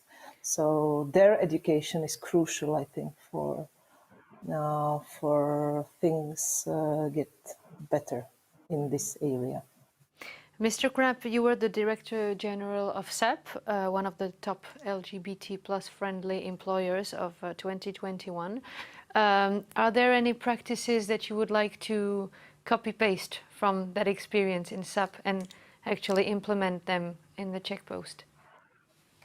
Well, actually all of them, but I already know that it will be much more difficult in the Czech Post environment. And simply, why is that? SAP is IT. Yeah, SAP is an IT company, so every single employee has an email address, has an access to computers, intranet, and everything. So out of 27,000 employees of Czech Post, only 5,500 employees have access to the computers.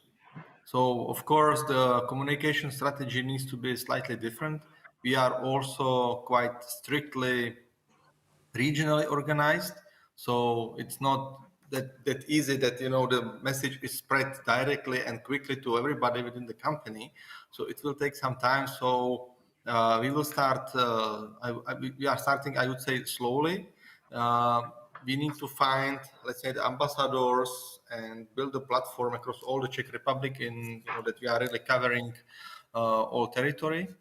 And so far we are using intranet. We have a newsletter for the employees, building the platform, having the employees responsible for communication and finding other people that are part of that initiative internally.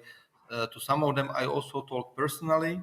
So we need to find the most efficient way, how to really implement everything in standard company processes like hiring, promoting people, making sure that the mid-level management understands what are the values, how they should, deal with such things, challenges, talk to the employees and everything.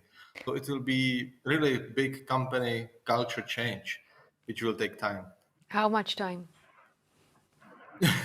It's never-ending story. It will never. So I'm happy that we started, and we started loudly and visibly, and everybody knows that. So I think we never give up. That's it. Would you agree with Anna when she said that it was actually more or less a generational problem that will pass in the end, or is it more complicated than that? Well, I would agree. In general, I would agree. But this is the same in Czech Post. We are now hiring young people. We really need to hire young people. We see lots of young people in the Czech Post. Even this is not the most attractive employer for the young people, but even the more than the message that we as an employer are open to everybody and nobody gets I now lost the English word for that. I'm sorry about it, but you know what I want to say. What is the Czech word? Everybody. Všichni jsou si rovni, jakože. That everyone is equal. Equality. Well, it's simple to say. It's not the right word, but yes, everyone is equal, and we are as an employer open really to everybody. And this is not a barrier to anybody to join Czech Post because of any bad experience from the past employment. We really make sure that we respect all the values. So, yeah. And does that stand in practice also in smaller cities, villages, etc.? Because of course we can talk about the, let's say, age differences, but also regional contrasts. Yeah. I would like to understand the topic a little bit more internally, and I don't have an answer to that yet. 75% of employees in the Czech Post are women, and my personal feeling is that they are much more tolerant and open to that. because they are also mothers, so they might challenge the same issues with their sons, daughters, whomever.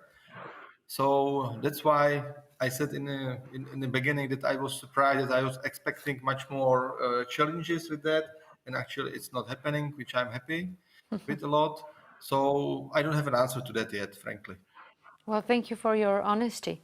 Mrs. Waddingham, if you were to give some advice to public institutions willing to increase LGBT plus workplace equality, what would it be?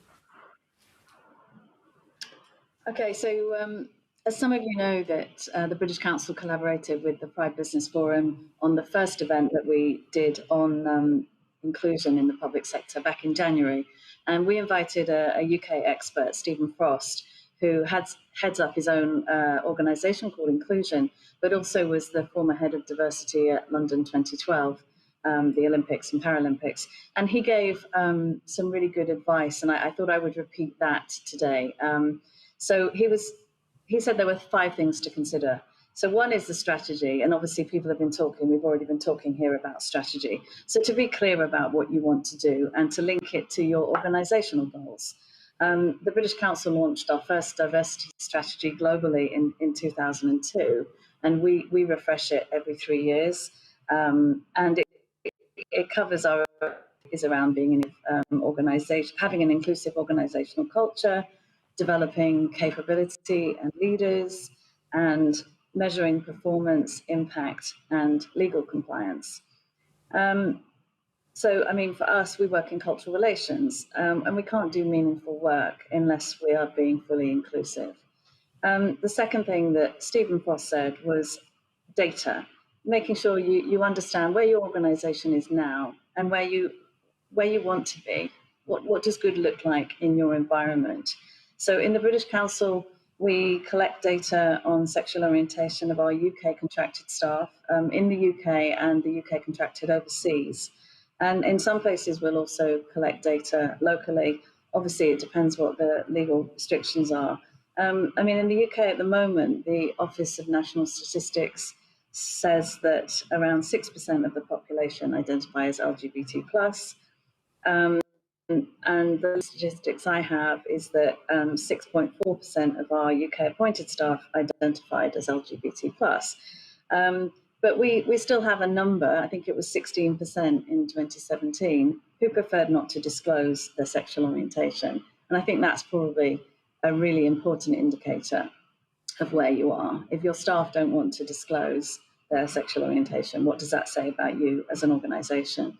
Thirdly, it's looking at governance and who's going to be accountable for these initiatives. Again, in the British Council, we have a diversity unit who support the diversity work, but it's actually strategic business leaders and country directors like myself who are actually accountable to make sure things are happening as they should be in our countries. And we have quite a complicated diversity assessment framework, which is mandatory to do, and which every country that in the British Council's global network have to take part in. And we're assessed every 2 years for the work that we're doing in diversity, including in LGBT plus inclusion. Then you've got leadership. We've got, as I said before, we've got amazing examples of leaders this morning in the conference who are doing brilliant things, and I'm really interested to see where my fellow panelists takes Czech Post, because I think it's a really incredible example. And as was mentioned, I think in the presentation by Czeslaw, that outside of the Czech Republic, you've got public sector employers who are really leading the way. The top employer in the UK in Stonewall's list in 2020 was City Council in Newcastle in Northern England. So I think it's about taking every opportunity by leaders to be vocal in their support of LGBT communities. But also, I think, sometimes quiet leadership is important. And you might not be ready to shout about everything, but you need to be giving staff support. You need to be making things possible for your staff. And finally, to talk about systems and processes. So the fifth piece, looking at systems and processes, which we've talked about again a little bit. What's your recruitment process like? what are your staff benefits and leave? What are your opportunities for training in your company? All of these things. Setting up your employee resource groups. And these are some of the things here in. We're a reasonably small office. There's only around 60 employees for the British Council here, so much smaller than many of the organisations in Prague Pride, Pride Business Forum. But we have a diversity working group, we call it, who meet monthly to discuss items of interest for them. And I think it's important that people are encouraged to, really follow their particular interests, and that's what creates the diversity and the opportunity to do good work in this area. So you actually have the privilege of getting updated every month on the current issues that are on the table. What are the most frequent ones in the last few months, if you remember some of them? Do you mean in the British Council here? That is right, yes, because if I understood you correctly, there are meetings that are being set up every month in order to discuss current issues. So what are the current issues LGBT people are dealing with most frequently from your perspective? Right. Well, I think our diversity group, as I said, we look at all the areas of diversity that the British Council cover, which is 6 areas. So it's not just around LGBT plus support. It's also looking at disability, anti-racism initiatives. I have to say that one of our most recent meetings, we had a long discussion about Israel and Palestine. So, but obviously, we did talk about the recent attack that happened in Prague, and as a group, we very much wanted to join the Vodafone initiative that happened on social media. So we took part in that. We're also keen to demonstrate in our program work. It's not just about what we do internally with our staff, actually. It's also about leading in terms of British Council programming. And some of you know that we have a LGBT plus a virtual film festival that we support every year, and that we publicize globally around, even in countries where it's illegal to be LGBT.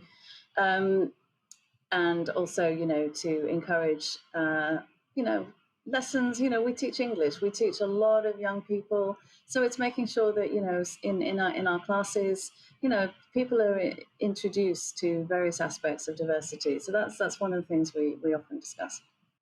You've said one thing that I found very interesting, and that was that a certain part of LGBT plus people decide to remain silent, and that according to you, it tells us something about what kind of employer the employer is.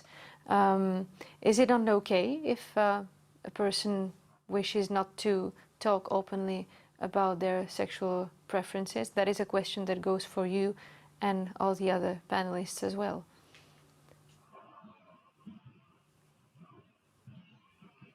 Well, for me, I think of course it's okay. It's private, and if you don't want to talk about your sexual preferences, it should be absolutely the same for everyone. But it's difficult to do some of the advocacy work if people aren't prepared to talk about it. But we know that there's a big difference between what straight people are expected to talk about and others. Would you agree with that, Mr. Knapp, from your experience? I would, definitely, yes.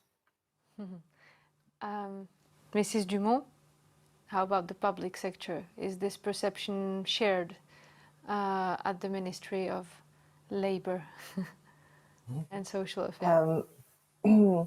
I would like to mention at this point that, as Czeslaw also said during his presentation, that 3/4 of social workers at social services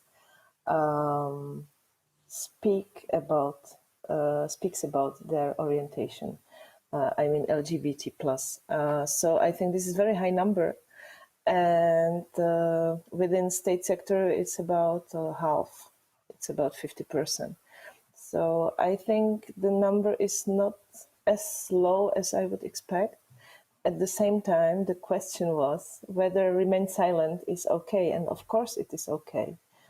But the employer should not create an environment where any minority, and sexual minority also, people are afraid of speaking about their orientation. So if 50% is too much or not enough, I cannot say, but I think that everybody has a choice, remain silent or openly speak about it. My last question that would go for all four of you is a more personal one, because we see all the objective general figures, etc.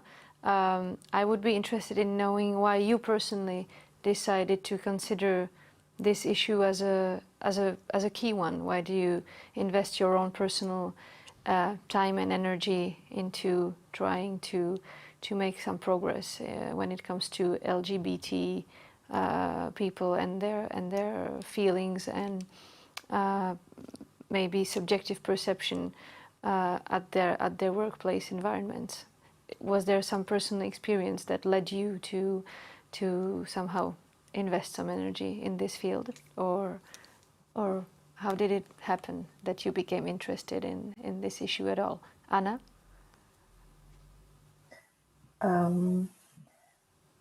I will try to be as personal as possible.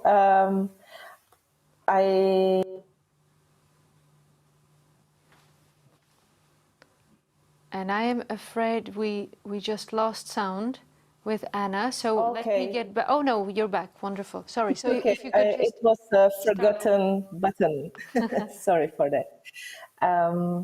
My whole career, professional career, I've been working with human rights and minority issues and rights. So I think it's quite logical that LGBT plus is also connected. Since a long time, I go to Prague Pride, and I think that any minority should speak up about their rights, and that the majority must accept that there is diversity and it can enrich us all in the end.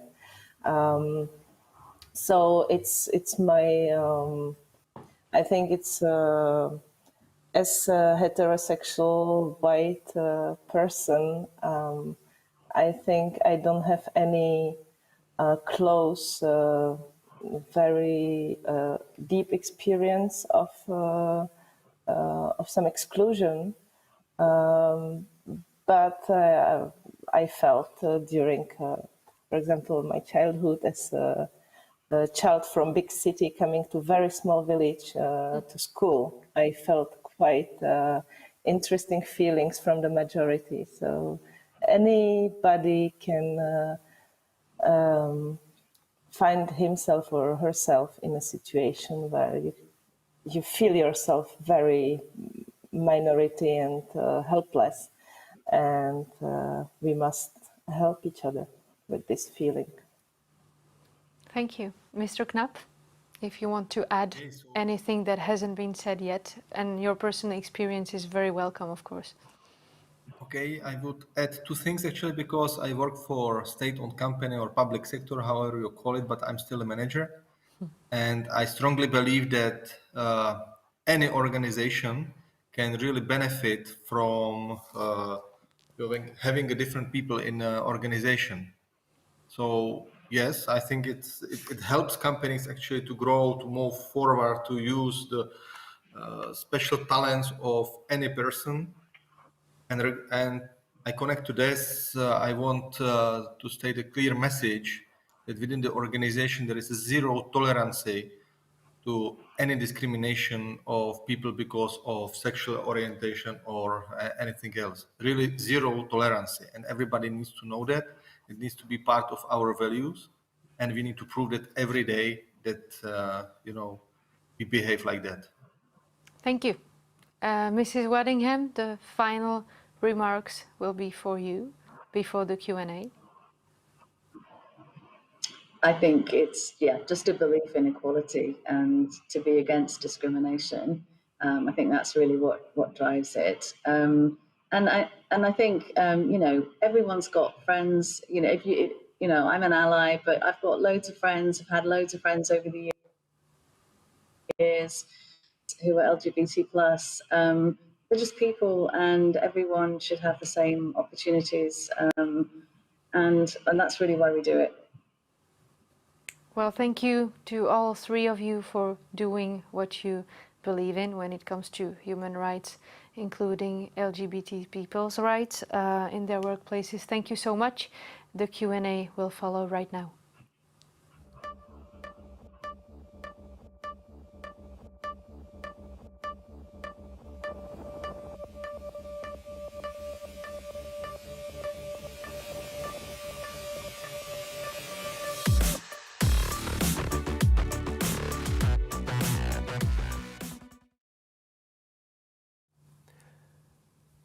That were the questions from Emma. Thank you very much for answering all of them so beautifully, especially the last one was quite touching.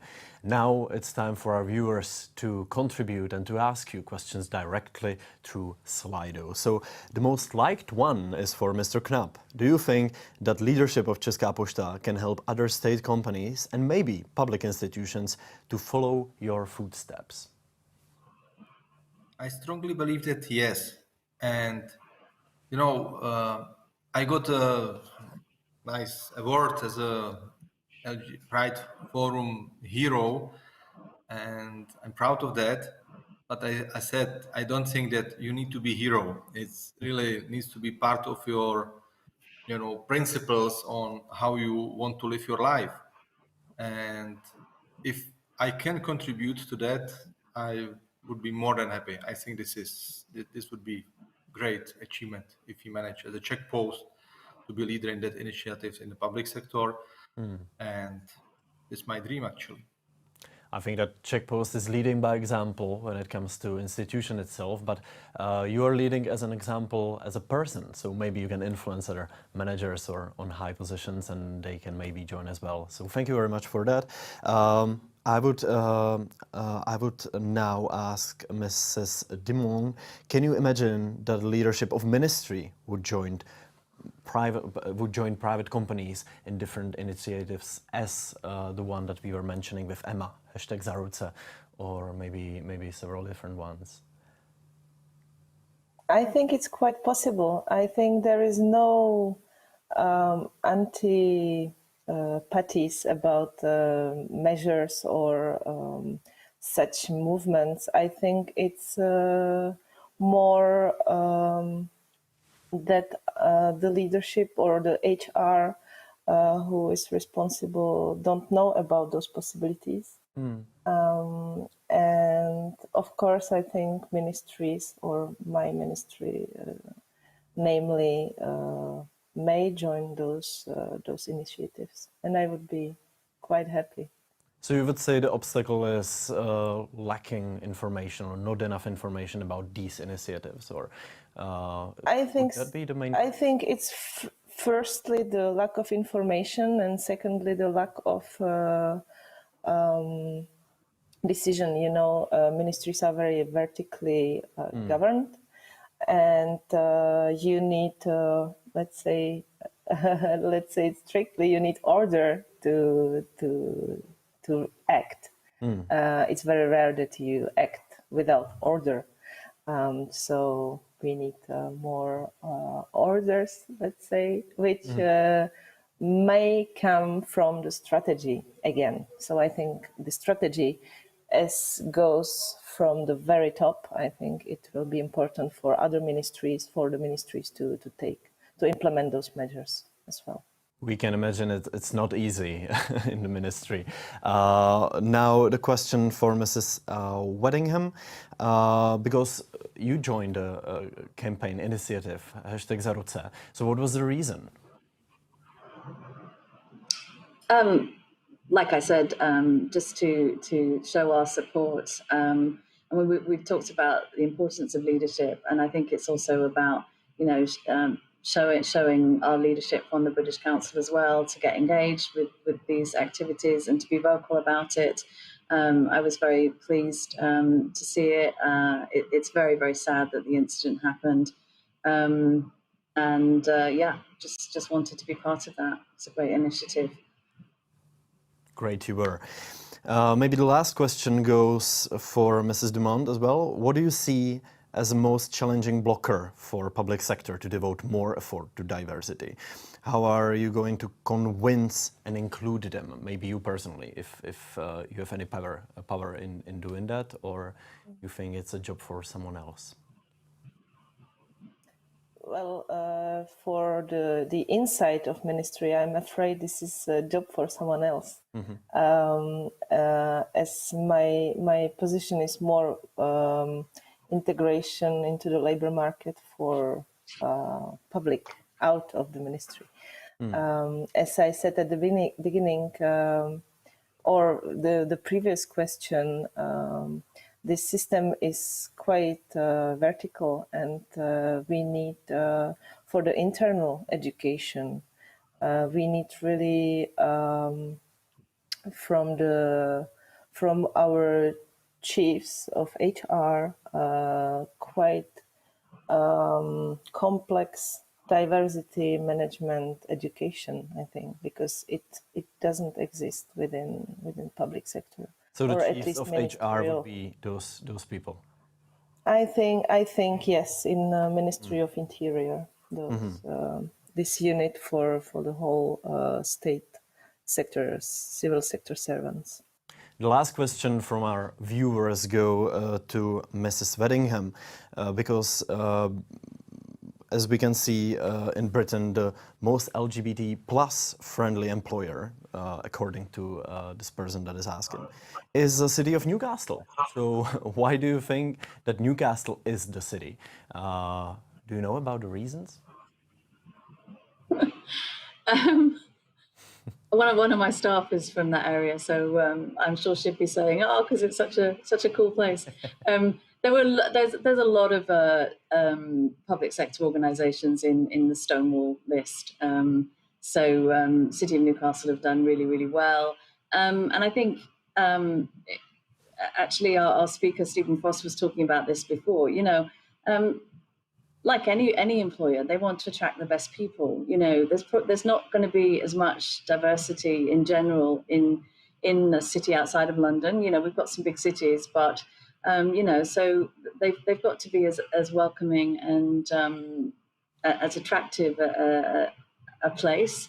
And also, you know, it's very important for their public services that they're, you know, creating services and systems and processes that are for everybody. So, I mean, it's in their interest to be as a successful local council, local government, you know, to embrace this kind of diversity, and I think it's brilliant to see.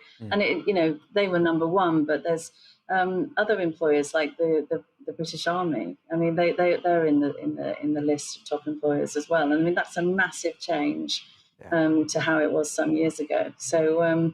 You know, as my colleagues have said, it's about attracting really good people to work there and making sure your services or products, whatever it is you're doing as an organisation or a company, are attractive and successful. And having more diversity increases the chances of that, I think. Thank you very much for clarifying the reasons. The last one from Slido, it's not really a question, it's more like an excited scream that goes from Richard saying, Česká pošta rules, thanks Mr. Knapp. So thank you as well, thanks to all of you for joining our panel today. We very much appreciate it. Thank you again, Anna Dumont, Denise Weddingham and Roman Knapp for joining us today here on Pride Business Forum Conference. Thank you very much. Thank you. Mezi zaměstnanci ve firmách jsou i LGBT lidé. Svou identitu raději skrývají. pokud si nejsou jistí, že jim coming out nepoškodí vztahy s kolegy nebo šanci na povýšení. Lžou, s kým byli na dovolené. Raději nejdou na firemní párty pro zaměstnance a jejich partnerky. Translidé nepijí v práci, aby neriskovali konflikt na toaletě. Jen zaměstnanec, který nic neskrývá, se může naplno věnovat práci. Je spokojený a loajální svému zaměstnavateli. Řada firem si to již uvědomila a vytváří pracovní prostředí přátelské LGBT lidem.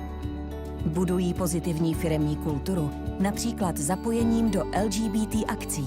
Poskytují LGBT zaměstnanecké benefity, které ostatní dostanou automaticky od státu, třeba 3 dny volna na svatbu. Zavádějí fair pravidla řízení lidských zdrojů.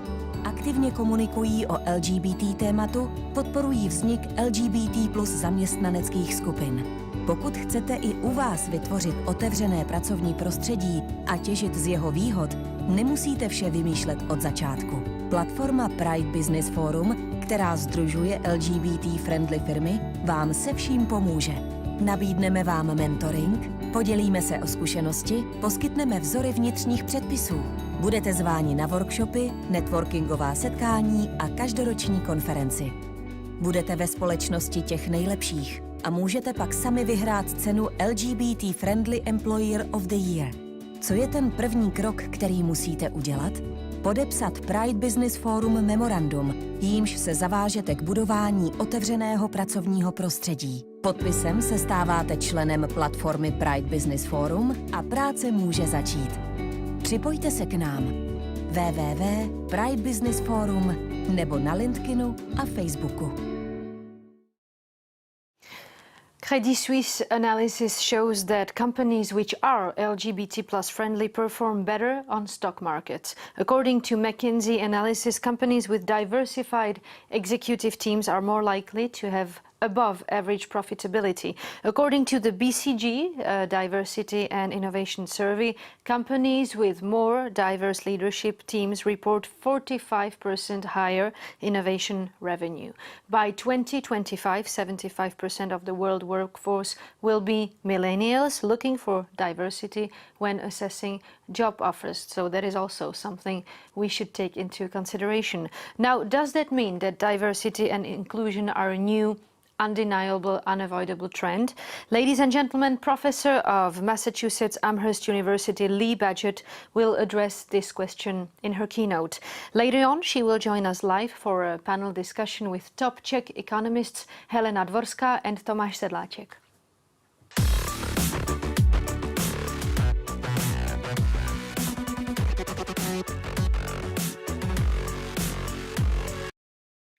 Hello, everybody.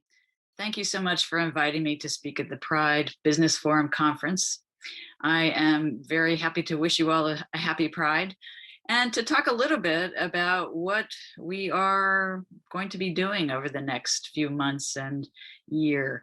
We might be at the beginning of the end of the COVID crisis, let's hope so, or maybe we're just at the end of the beginning. But either way, we're going to start looking towards our economic recovery as business owners, as workers, as NGOs in this space, knowing and thinking a little bit about how we are going to manage this, I think is very important.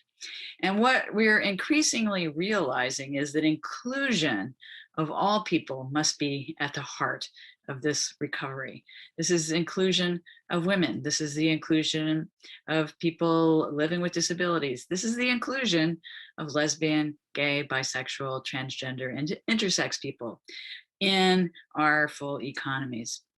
I want to talk just briefly about why this is such an important principle that we need to be building our recovery around. And I want to talk about it from two different perspectives. The first perspective is to think about it from the perspective of the overall economy. Now, as I talk about in my book, LGBT people have faced many different kinds of challenges in important sectors that determine how much they will be able to participate in our economies. And that means that it is going to affect how well the economies themselves perform. So just let me give you two quick examples of how that has affected what our COVID epidemic, our pandemic has looked like. We have lots of evidence from many parts of the world that LGBT people face health disparities. Because of the situation of discrimination that they face and stigma in many different kinds of contexts, they learn to anticipate discrimination, to try to avoid it, to use a lot of energy that could otherwise be used in our economy. And that takes its toll on what they're able to contribute to the economy, but it also puts them in a challenging position in terms of their own health. So we have many examples of studies around the world that show that LGBT people have higher rates of anxiety and depression, have higher rates of thinking about committing suicide, have higher rates of substance use, higher rates of violence, higher rates of HIV, and other kinds of mental and physical health challenges. That put us, those of us who are LGBTI, at a very challenging point when the COVID crisis hit. And there are many studies that suggest that that those initial starting conditions meant that LGBT people were at much higher risk of COVID than other people in our societies and our countries around the world. So that's a big problem, and that has an impact on all of us. As we know, everyone's health, the public health, is something that we share in common. And so if there's one group of people who are more susceptible, then we're all still susceptible. Likewise, in thinking about economic opportunities, when LGBT people face discrimination or the threat of discrimination in the workforce, we know that they are likely to bear consequences that hurt their economic well-being. They're less likely to have a job. They have lower earnings. They may be more likely to be unemployed. And that means that they are facing economic challenges, but it also means that they are not being fully folded into our economy and incorporated into our economy. So in the context of COVID, people who are already economically vulnerable are likely to have experience much harsher consequences of the pandemic. And indeed, we see that in data in my own country, in the United States. Getting data is a big challenge. That may be something we can talk about, but we have seen exactly those kinds of consequences: higher rates of unemployment, higher rates of food insecurity, more financial challenges faced by LGBT people than by non-LGBT people. And again, what we know is as we come out of a recovery, when we recover from a recession, especially a big, deep global one, we need to make sure that everyone is able to get back into the workforce and to contribute, because again, that level of economic activity increases for all of us, The second reason why we need to be sure that we are fully inclusive of LGBTI people comes really from the business perspective. And I may not have to tell many of you about this, but there is what is known as a business case also for LGBTI inclusion. And the idea here is that businesses that want to recruit and retain the best workforce that they possibly can, and then to bring them into a company, to a place of employment, and have them operate at their highest possible level of productivity, need to be very sure that they're not putting up walls and barriers to LGBTI people's ability to fully participate in the workforce. Now that's the basic principle and the basic theory that many companies around the world are increasingly applying to their workforces. And it's interesting because an increasing amount of research has looked at how whether or not businesses are correct. And indeed, we see that businesses that are more inclusive, in study after study, gain in several very distinctive financial ways. First of all, their stock prices are higher. Secondly, their levels of productivity and profits tend to be higher than those of companies that are not as inclusive, that do not have policies that are fully inclusive of LGBT people in the workplace. And there is some data that suggests that having fully inclusive policies, both in the context of an individual place of employment and in the location where employers are operating, can actually also improve the ability to recruit the most creative workforce possible. So, so again, we're seeing that it's about fully using the skills, the knowledge, the creativity of LGBTI people, whether it's in the economy as a whole or within any given individual workplace.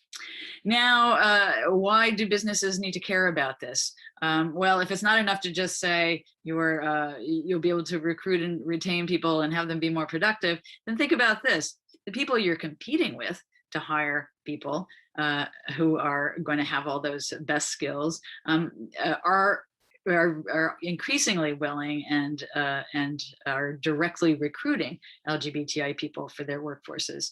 So if you're not ready to compete with them with your level of inclusive policies and diversity of your workforce, then you're going to be at a disadvantage, both locally and hiring locally, but also globally.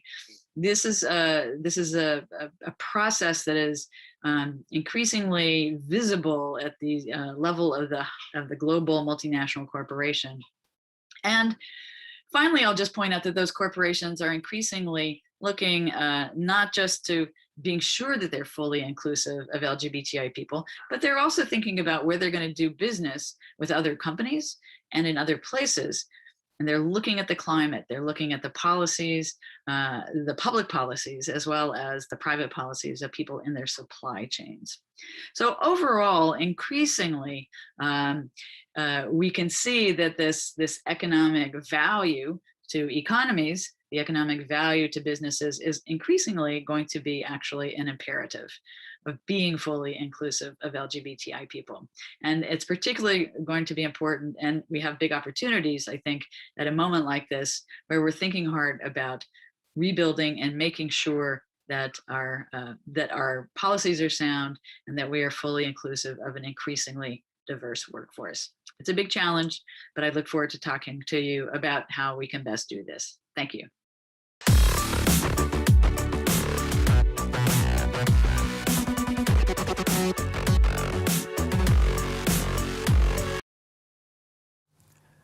Joining us again, but live, is Professor Lee Badgett from University of Massachusetts Amherst. Hello, good morning, because if I'm not mistaken, it's 6 a.m. in the morning in the US, isn't it? It is. Good morning, thank you very much for joining us. Then we have Helena Horská, Chief Economist in Raiffeisenbank. Good morning, or good afternoon. Good morning.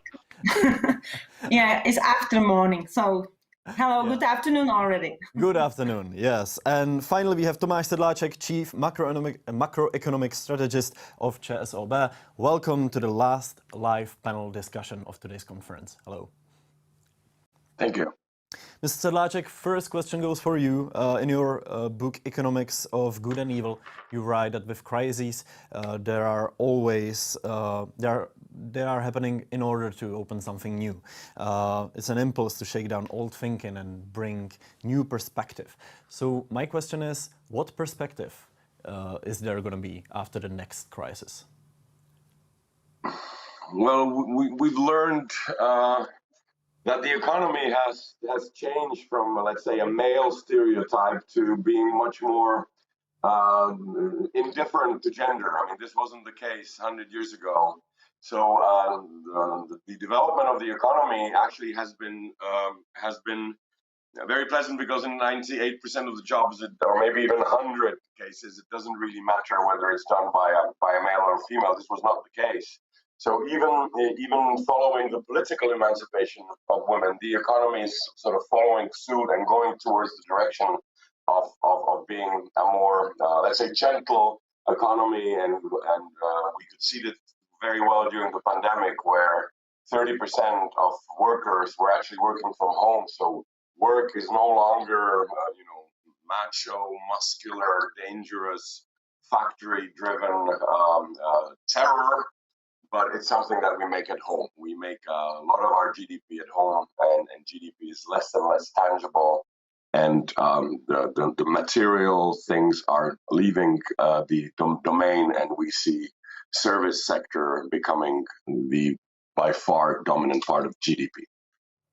So would you say we are already behind the crisis, or we are in front of it? Well, we still haven't solved our fiscal problem. Our fiscal problem has worsened. Our whole civilization has double that of the debt that we had when we entered the debt crisis of 2008. So I'd say the crisis is over when we pay the debts back. It's great to clarify in the beginning. Professor Bedřich, thank you very much for a keynote speech that we appreciate very much. You mentioned in it that businesses that are more inclusive are better off financially, and you said that their stock prices are higher, their levels of productivity and profit are higher. So what is the reason for some companies not to be more inclusive and not to implement inclusive policies? That's a great question. I'm an economist who believes that the visible hand can sometimes be more powerful than the invisible hand. And sometimes companies need to be educated.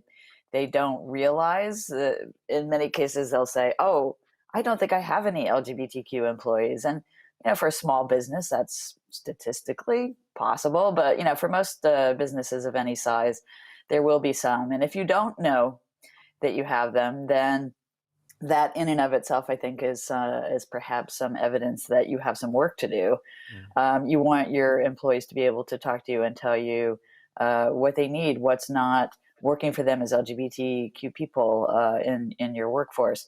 So I think making sure that those lines of communication are open requires some kind of statement or clear expression of support for the idea of inclusion, and then you will start to develop a clearer idea. So I think that kind of education has been very important for employers everywhere. But once that happens, then employers might hear from job candidates that they're pursuing that they are not interested because they have a position in a company that's more inclusive of them as LGBT people. So to some extent, it's about knowledge, I think, and it's about understanding what the landscape looks like. So I think both of those are things that the organizations can take on, that LGBT employee groups can take on, and to some extent, the market will take on as well. Mrs. Horská, hearing Professor Bedřich's arguments, do you think that inclusion is or soon will be the new normal? I think it's already the normal, because we did, I think, good and great steps regarding the diversity or even the inclusion. I have heard some of your previous discussion today, and my feeling is very positive, because we know that we have still would say big gap between the reality and what we would like to see, like in the case of public industry or public sector.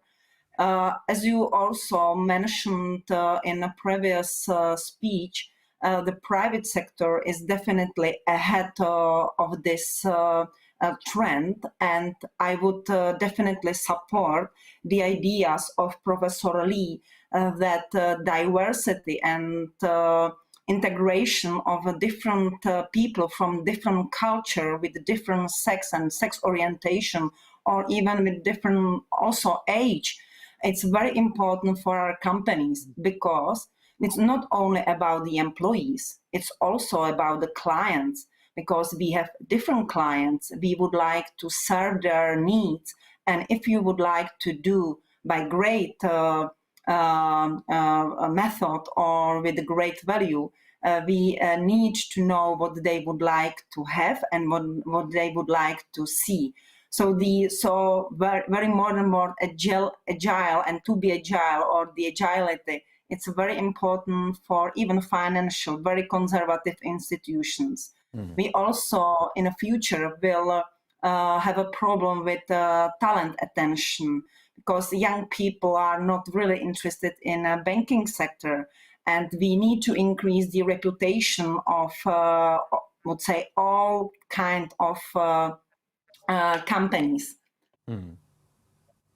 Mr. Sedláček, what would you see as a way to kind of like bring banking closer to younger people and show them that it's ready to function and be a great competition to maybe private sector and more, more likable companies such as technological startups or something like that?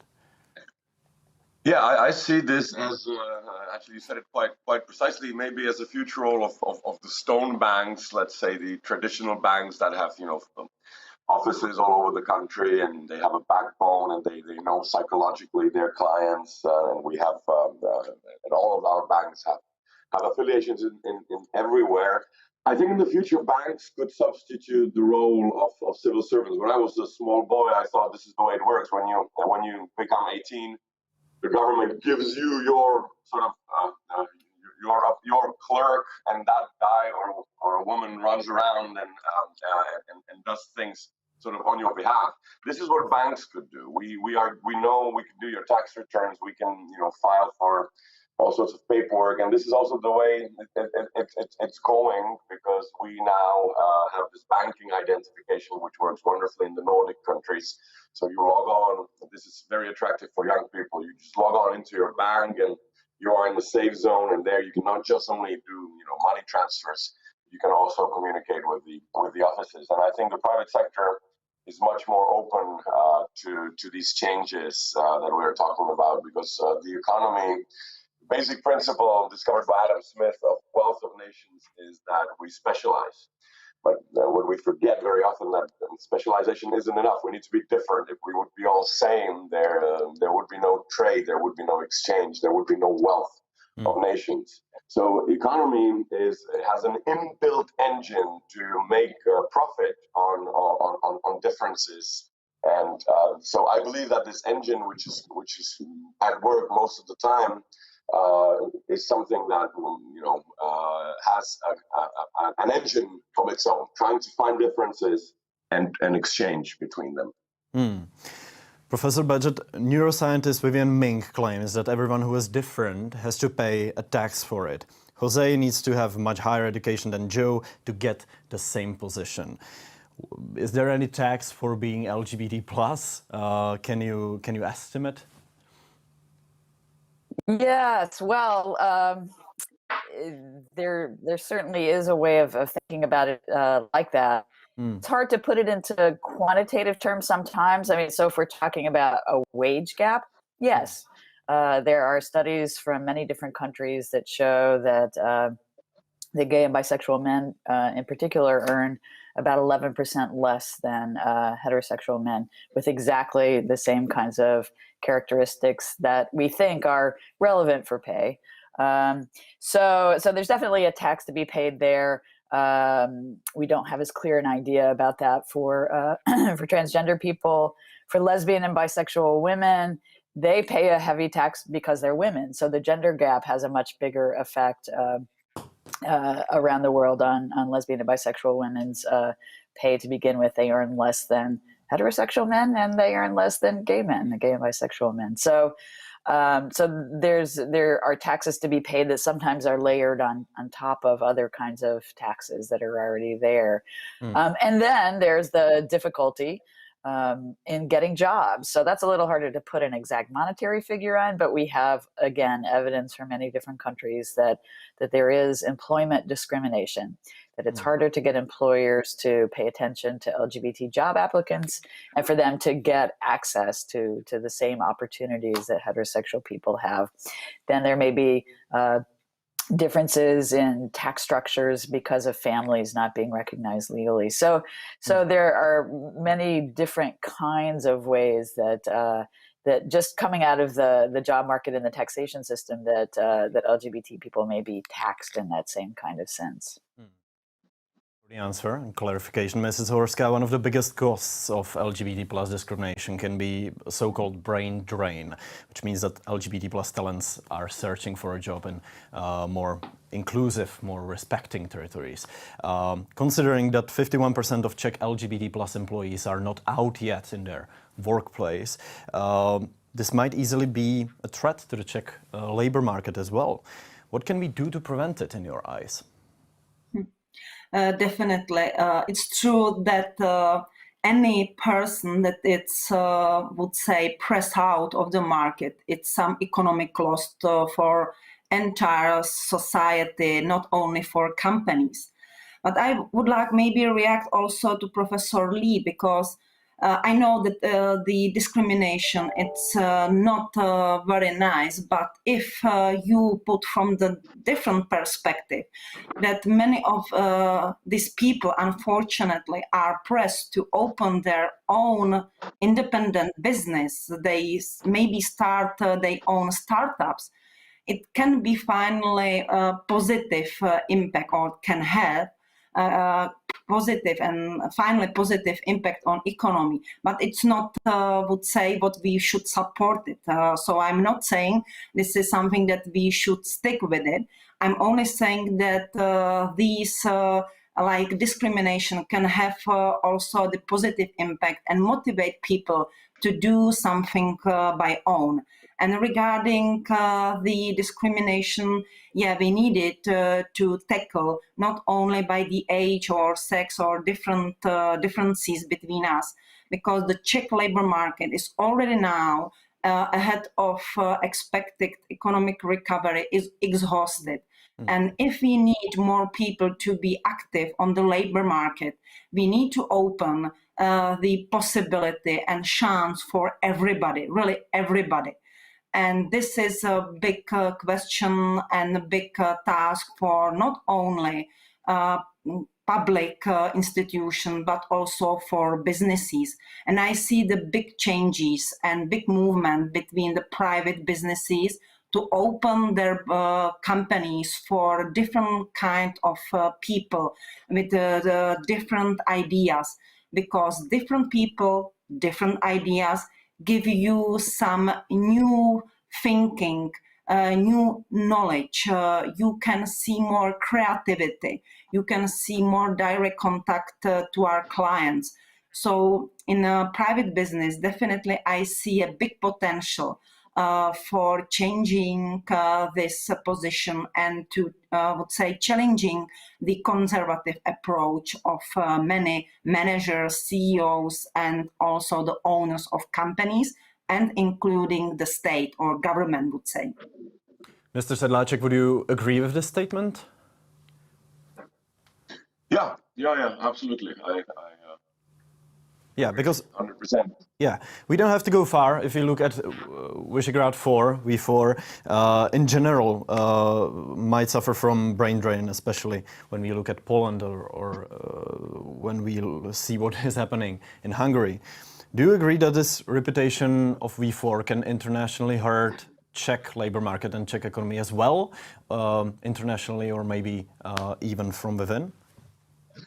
There could be one way how we could battle the brain drain by something that I call brain gain. I mean, if we could create a wonderful place where educated people from all over the world can work. We now learn, thanks to COVID, that you can work for Silicon Valley or for Tokyo and actually live in Bohemia, in this beautiful country, which is safe, affordable, and people have learned English. But what would really help us to become a center of brain gain is to also be known for our tolerance and openness to all sorts of ideas and all sorts of people. I think this is the way we have been in the Middle Ages. So my suggestion for battling brain drain is to create a community where it's attractive for the most fascinating people of the whole planet to live. Maybe the question for you more personally, Mr. Sedláček, were you yourself trying to kind of like start this brain gain initiative, or is it just an idea in your head? Yeah, no, I wrote a couple of articles about it, and I think it would be really, really nice if we renamed our country back to Bohemia. I mean, that would send a clear message to the whole world that Bohemians live here. It would also be more easy for analysts abroad to understand what's happening with our politics, because we could always say, hey, listen, we're just Bohemians. We're not really trying to do anything super here. And that's, I think, how we historically were, easygoing, non-violent people. We have not really fought in any way. When we get really, really trashed, we just sing songs. So this would be a welcoming, open arms environment. And I'm talking about this to our politicians as well, to make good conditions for brain gain. This is a way that you could increase your salary multiple times. They're not going to increase your salary 3 times, but if you come with your salary in Republic, you will actually be able to use it threefold. Very interesting idea. I think one of these songs can be Bohemian Rhapsody by Queen. We would get longest and the most beautiful anthem in the world. Yeah. Professor Budget, in your keynote, you mentioned that in a post-pandemic world, we need to make sure that no one is left behind in the labor market. Those are nice words, but how are you going to make sure that it's an action as well, that it truly happens? Well, I mean, I think one way to do that is to have some good ideas to show how important that is, like brain gain. I think that's a way to change the conversation that we're having away from thinking about individuals and sort of building it up to how we all actually potentially gain from having good health, not just our own, but everyone else's good health, from our economic situation personally, but also how important other people's economic situation is. So I think that's a piece of it. I think a lot of it is simply about, kind of pointing to the things that we've learned sometimes and saying, let's learn some lessons from this. I think, here in the US, one of the big lessons that we've learned is that people who started off the pandemic in a very vulnerable position ended up getting hurt much worse, much more deeply. And that means that it's harder to pull them out, but we will not our economy and our public health will not be recovered until everybody is back. So the other kinds of things we've learned is, that situations related to the care of children are very important, that there's a lot of important work that gets done in the home, largely by women, and LGBT people also have children too that they have to be concerned about. So these are issues for everybody and for every group. So I think seeing those commonalities across families and across situations is another way to build support internally for recognizing that we're really, at the end of the day, we're all in this together. My well-being depends on your well-being, and we could think about that globally too. That's another question that you didn't ask, but I think that's the big, the big thing that I hope we will remember as we kind of transition back into something that's closer to normal. Mrs. Horská, talking of the new normal, what do you think it's going to be or how it's going to look? Are we going to still talk in these kind of like windows online remotely, or are we going to get back? What do you see in the future? Maybe even for inclusivity at the workplace. I hope that we will maybe use the best of all the possibilities that we have it. So partially we can be in windows, so small, the online windows, or we can time to time, and I would prefer it to be on a live discussion. But I would like to use all the advantages that COVID period give us. Like, the Czech education system made a great progress in teaching online, because ahead of the COVID shock, there was really the problem to push our education system forward. So there is a great improvement. You, as an influencer, you know that the communication from social media improve a lot. We have lots of things online. You can even improve your education because of online courses. So I would suggest, please, just think about what was great in the COVID shock, what was positive, and use it for the future as well. And use combination of, I would say, online work or some kind of online education together with social contact and active communication. And back to Tomáš's idea, I really like the idea of a brain gain, because if in Hungary there are problems, in Poland there are problems, why the Czech Republic should not be the place where we will be attractive for people with a different idea, with the different people, and we can take advantage of such a negative trend in other countries, and we can make a big progress in this sense. That can be a great closing statement of today's discussion and the panel, that things happening in Belarus, things happening in Hungary, in Poland can be in some bit twisted way an opportunity for the Czech Republic to really show that we are the country for these people to fully express themselves creatively and even by working. Thank you very much for this really productive discussion, but it's not the end of it, because there are several questions from our viewers that will be presented by Emma just in a second. Thank you.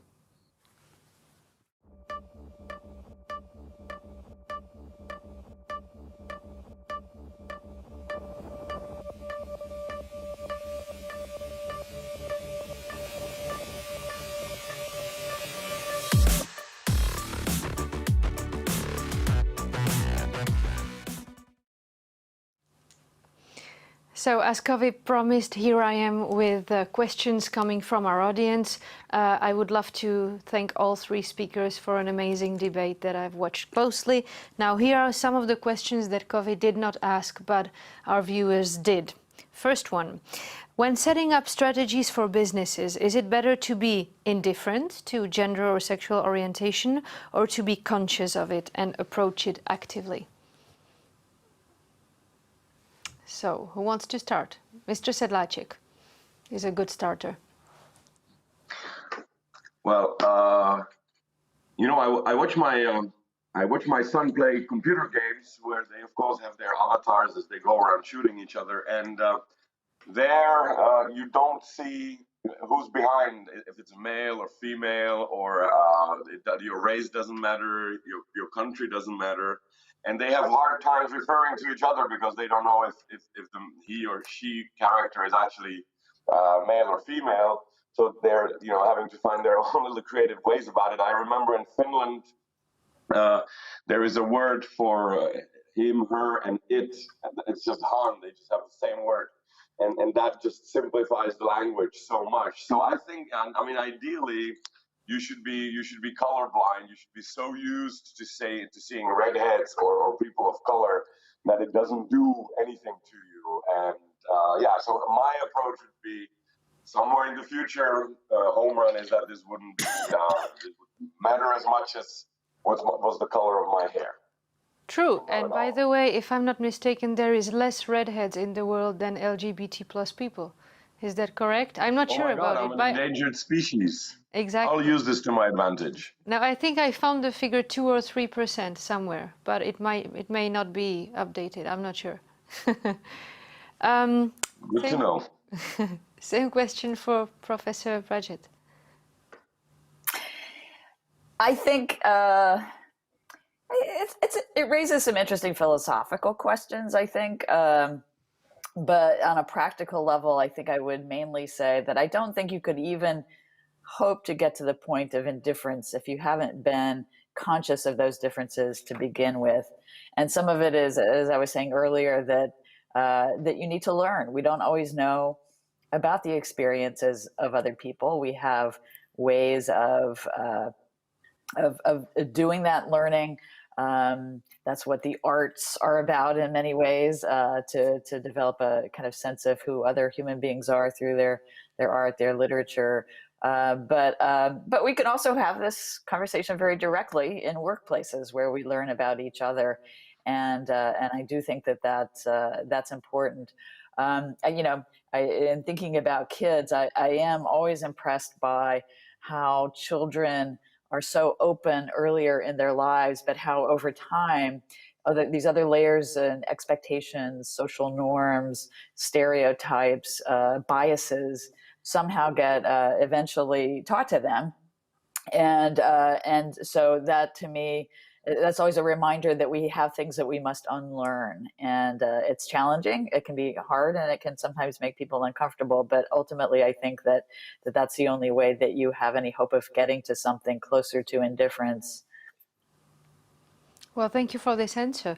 Vladimír Dlouhý, president of the, let's say, Economic Chamber, Hospodářská komora, it is in Czech, was questioning last year inclusive policies. So I meant to ask you, Mrs. Horská, whether this is a dominant, let's say, theory, this kind of skepticism throughout the Czech economic or banking environment. Yeah, maybe it was used to be, but I think one positive things that COVID gave us was like, let's start to thinking differently. We have to be ready for different life. We have to be ready for, I would say, accept some differences. And I think, as I mentioned, lots of private companies already changed their attitude to the differences, and in my view, I see in differences a big business opportunity, but also the opportunity for your personal development. Because the people that have friends with the same opinion, with the same style of life, they are coming from same social society. Can help you be happy, but they are not like pressing you out of your comfort zone. And if you would like to grow as a person, you need to have some person that you challenge, that give you a challenge to move forward. And this is same with the business. If we would like to move forward, we need to be challenged. We need to have a different opinion, give us a different, different position, or the view from a different kind of thinking. So I'm happy that we are focusing more on differences, and this can help us not only personally, but also our businesses, and finally also the whole economy. Mr. Sedláček, you've mentioned in several interviews how this past year has been personally transformative for you. Now, before the pandemic, you were known as a party person, among other things. So I was thinking about asking you how you can personally influence, let's say, the standpoint of top Czech managers and politicians when it comes to the LGBT plus issue, and whether the reopening of public spaces such as restaurants, bars, etc. will actually increase the chance of them somehow adapting to this more modern discourse on LGBT plus questions than only on the official level of things, let's say. Yeah, well, I think this is a zone where this topic is actually debated quite frequently, very often quite sharply and let's say controversially. And I think it's important to be there in these debates, maybe even more than in the professional business debates, because there we are all, following some behavior that's more controlled, whereas when you are at an unofficial event, things come out, much more spontaneously, so you can, argue about something that people wouldn't perhaps argue at a board in front of their bosses. So. Yeah, I think this is hugely important. And so, do you agree that the pandemic has pushed things forward, as Mrs. Horská has mentioned, that the way the whole world will actually function in a reshaped way will also affect these topics in a positive way? Yeah, I think this is a great opportunity to get rid of the ridiculous, and we now know that we've been doing very many ridiculous things in our routines, and I don't know, like Helena was saying, maybe 30, maybe 70% of those were really ridiculous, and they should be moved online. And this is a great, I think, foretaste of the future.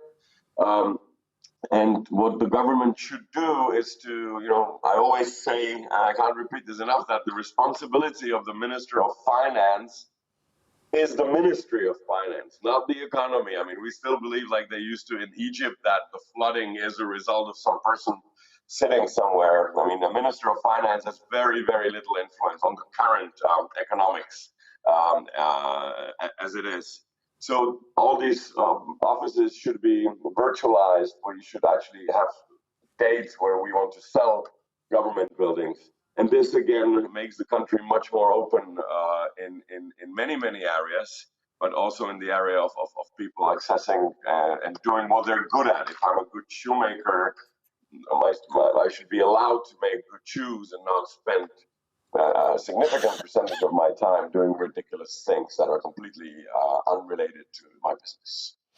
Now we have many more questions left on Slido, which we are very thankful for. Unfortunately, we only have room for one last question, and it will be for Professor Badgett. Was the decision of Supreme Court on marriage equality a breaking point in companies' support for LGBT employees? I would say actually it was the other way around. Businesses in the United States had been forced to grapple with this issue long before it ever got to the Supreme Court. They couldn't decide on marriage, of course, but they could say, we're going to treat same-sex couples, same-sex partners of our employees in exactly the same way as the spouses. And they lobbied the Supreme Court. They argued to the Supreme Court very directly in support of marriage equality. So I think businesses went through this learning process. They came out at the end saying, yes, this is the right thing to do. Yes, it's good for our businesses. And yes, this should be the public policy of our land. And so since then, we've also seen businesses take a stand for marriage equality in many other places, in places that were having national referenda, Taiwan, Australia, Ireland, coming out and saying, we support full equality. That's what we need as businesses, and that's what our LGBT employees need. You need access to the same kinds of social supports that everyone else has. So I think businesses have roles to play in many different directions. So once that path to inclusion starts for businesses, that kind of more public role in advocating for full equality, I think, is a very important opportunity for businesses to play. Professor Badgett, Mrs. Horska, Mr. Sedláček, thank you so much to all three of you for taking part in today's forum and for putting your excellent minds into service for greater and greater equality. Thank you so much. Have a great rest of the day. It was my pleasure. Thank you for having me. Now, on Wednesday, the Dutch Chargé d'Affaires David Rawling hosted a small reception celebrating nominees and also awardees of Pride Business Forum Awards. Here is a short video from the ceremony.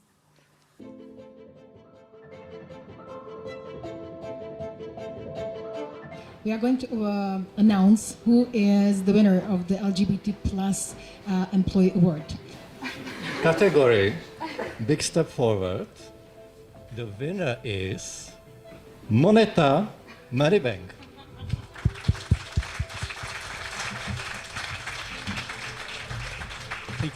Thank you very much. We want to contribute to a world of equal opportunities for all. We take a stand and fight today so that anyone can hold their partner's hand in public without fear or hesitation. And hopefully, one day, we all meet here just to celebrate our differences that unite us and make us stronger as a society. So, thank you very much for this. Employee-driven initiative. The winner is ČSOB.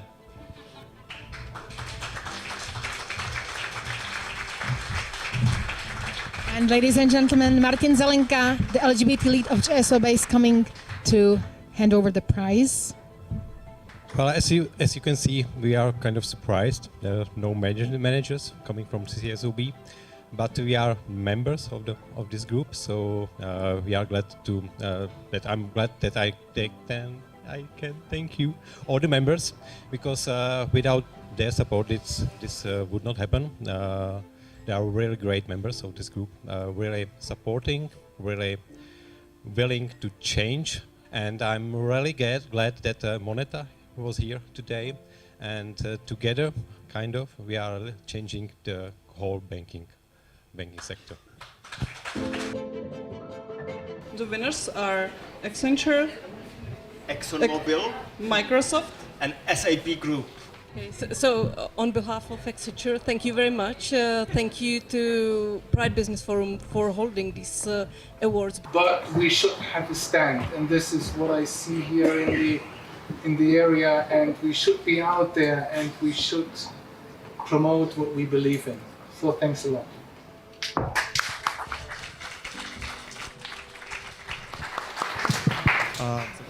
So first of all, I would like to say that I really wish that my entire team was here, because this is thanks to them. A group of people that invest their free time, their volunteer time, to create initiatives, sessions for the company. So thanks to them. So on behalf of Microsoft, I just want to say that we are really proud to be, in this group. We really believe that it's part of our everyday life, and we should show it. Inclusion and diversity is part of democracy. If we don't have inclusion and diversity, we cannot claim that we are a democratic nation and a society. Also, the fact that companies like us can actually change the perception and bring it to the families, as Leila mentioned previously. I see that, and we want to actively do that. So this company is a true champion in this area and can serve as an example of the best practice in the Czech market. So talk to this company after we're done with the formal part. This company is awarded for the perfect mix of all the elements that result in an inclusive, open workplace to all. And the company is, drum roll, could you read it upside down? Was I showing it to you all? Vodafone. Please, Vodafone, congratulations. Let me say this is quite emotional, and let me just symbolically dedicate this award to my colleagues in Hungarian Vodafone. You have already mentioned the sad news. We truly stand behind our colleagues, and let's keep all fingers crossed that things happening in Hungary and in Poland will never ever happen here in the Czech Republic. Thank you. We are here to announce the Pride Business Forum heroes. All right, so the first one goes to the mayor of Prague, Zdeněk Hřib. The second one goes to the CEO of Czech Post, Roman Knap. And the third one, finally, we have a lady, the Director General of the Confederation of Industry and Transportation, Dagmar Kuchtova. And the next one goes to Alena Sochorová from Microsoft. It goes to Richard Stonovský from Vodafone.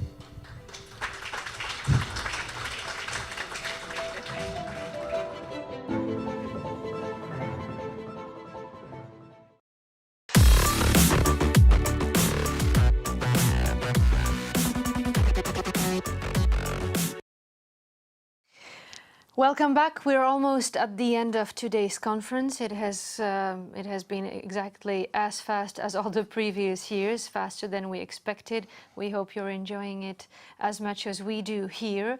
We are now standing in a green room studio with Prague Pride director Česlav Valek, whom we decided to invite because it would be a pity to miss what he has got to say. Česlav, hello. Hello, thank you for having me. I'm sorry that Christian Schwenke, chairman of Pride Business Forum, couldn't make it today, but because of very important business issue that he had. But we say hello to him and to all Pride Business Forum fans. We actually understand this excuse, we accept it because today's event is called Pride Business Forum. So he's doing business while we're doing the forum. Česlav, how has this year, the previous one, 2020, been for Prague Pride, for Pride Business Forum, and for you personally? Well, I think it's for everyone crazy.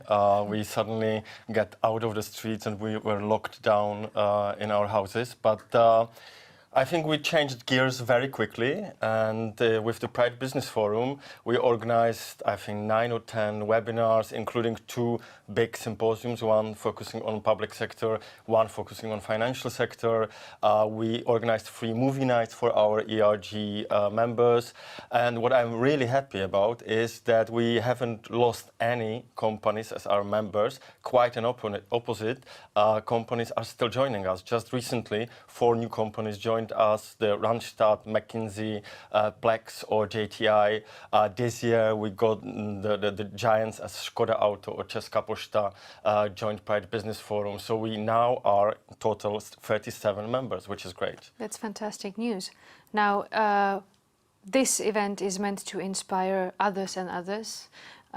So what if some top manager from a company that is not a member yet watches us now and is thinking to himself, what should I do in order to be a member myself or my company? Can you give him an answer? Or her? Call me. No, it's actually easy process. Go to our website, pridebusinessforum.com, write us an email. You have to be ready to become an ambassador of this topic. Once you sign the Pride Business Forum memorandum, you pledge openness towards all employees, including LGBTI employees. And then after that, you need to review your policies and internal rules if they are inclusive. For all employees, including LGBTI employees. And that's it. So it's pretty easy. It is.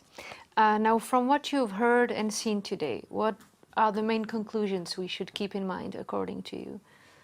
Well, I think there are 3 takeouts that I think are obvious. First, the only way from the crisis is innovation, and innovation is possible only with inclusion. The second very good outcome that Mr. Dombrovský brought, that inclusion is good for every employee, and they actually support companies that are developing the inclusive policies.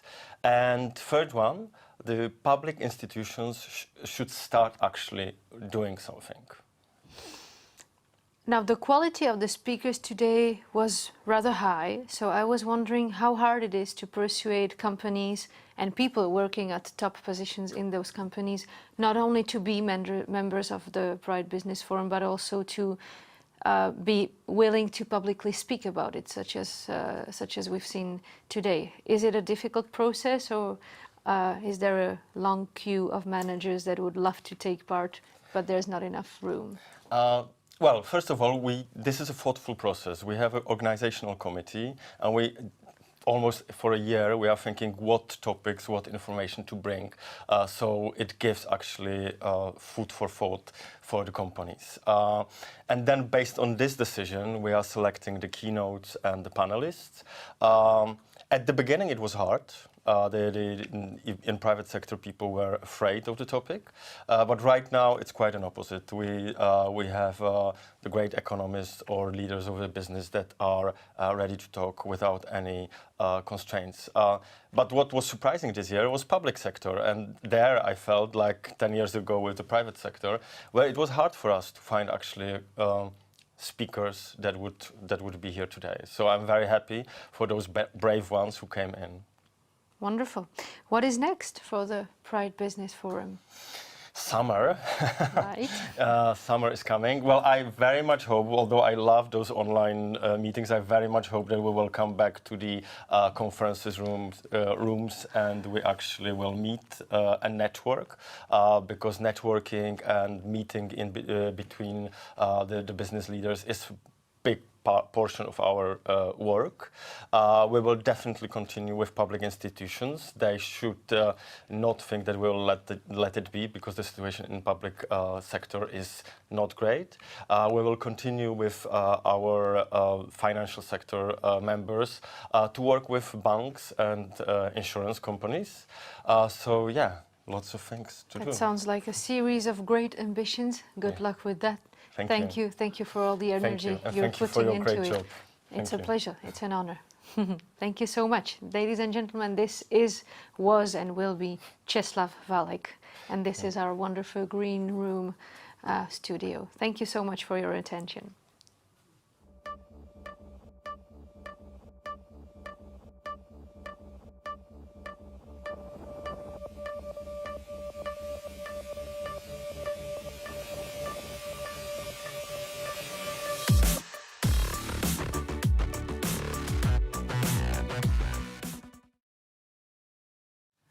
Dear all, thank you very much for joining us in these almost 3 hours of forum discussions, panels. We hope that you learned something new, that it inspired you maybe to raise the topic of LGBT equality at your workplace. If you are a big company, mid-size, small, doesn't matter, or maybe you're a public institution after today, there should be no excuse. That is right. We also hoped for you to think of people whose hand you will be publicly holding the same way we did with Kovi here. I mean, we can do it again. Yeah. We are now at a chapter in the script that is called closing. So I would love to close today's event like that, because that was my favorite position today. Oh, yeah, that's true. I'm almost ashamed, I have to say, that LGBT people deserve equal treatment. I think it's something that is as obvious as the fact that the planet is round, the sky is blue. But unfortunately, we still have to repeat obvious things from time to time, so I'll repeat it once more. LGBT people deserve equal treatment. Please, I would love to invite you to go to our website, www.pridebusinessforum.com. You can find out how you can join Pride Business Forum, and we invite you to do so as quickly as possible. And also how to start making your organization more LGBT friendly. That is a question that should be answered on that website. You will find easy and practical guidelines tailored for everyone. That's to say for managers, owners, HR managers, or regular employees. That's to say for everyone. And don't forget to post and spread the message of today's conference using hashtag PBF2021. Follow and share our content, and most importantly, talk about the importance of inclusion and equality with your colleagues. Thank you very much.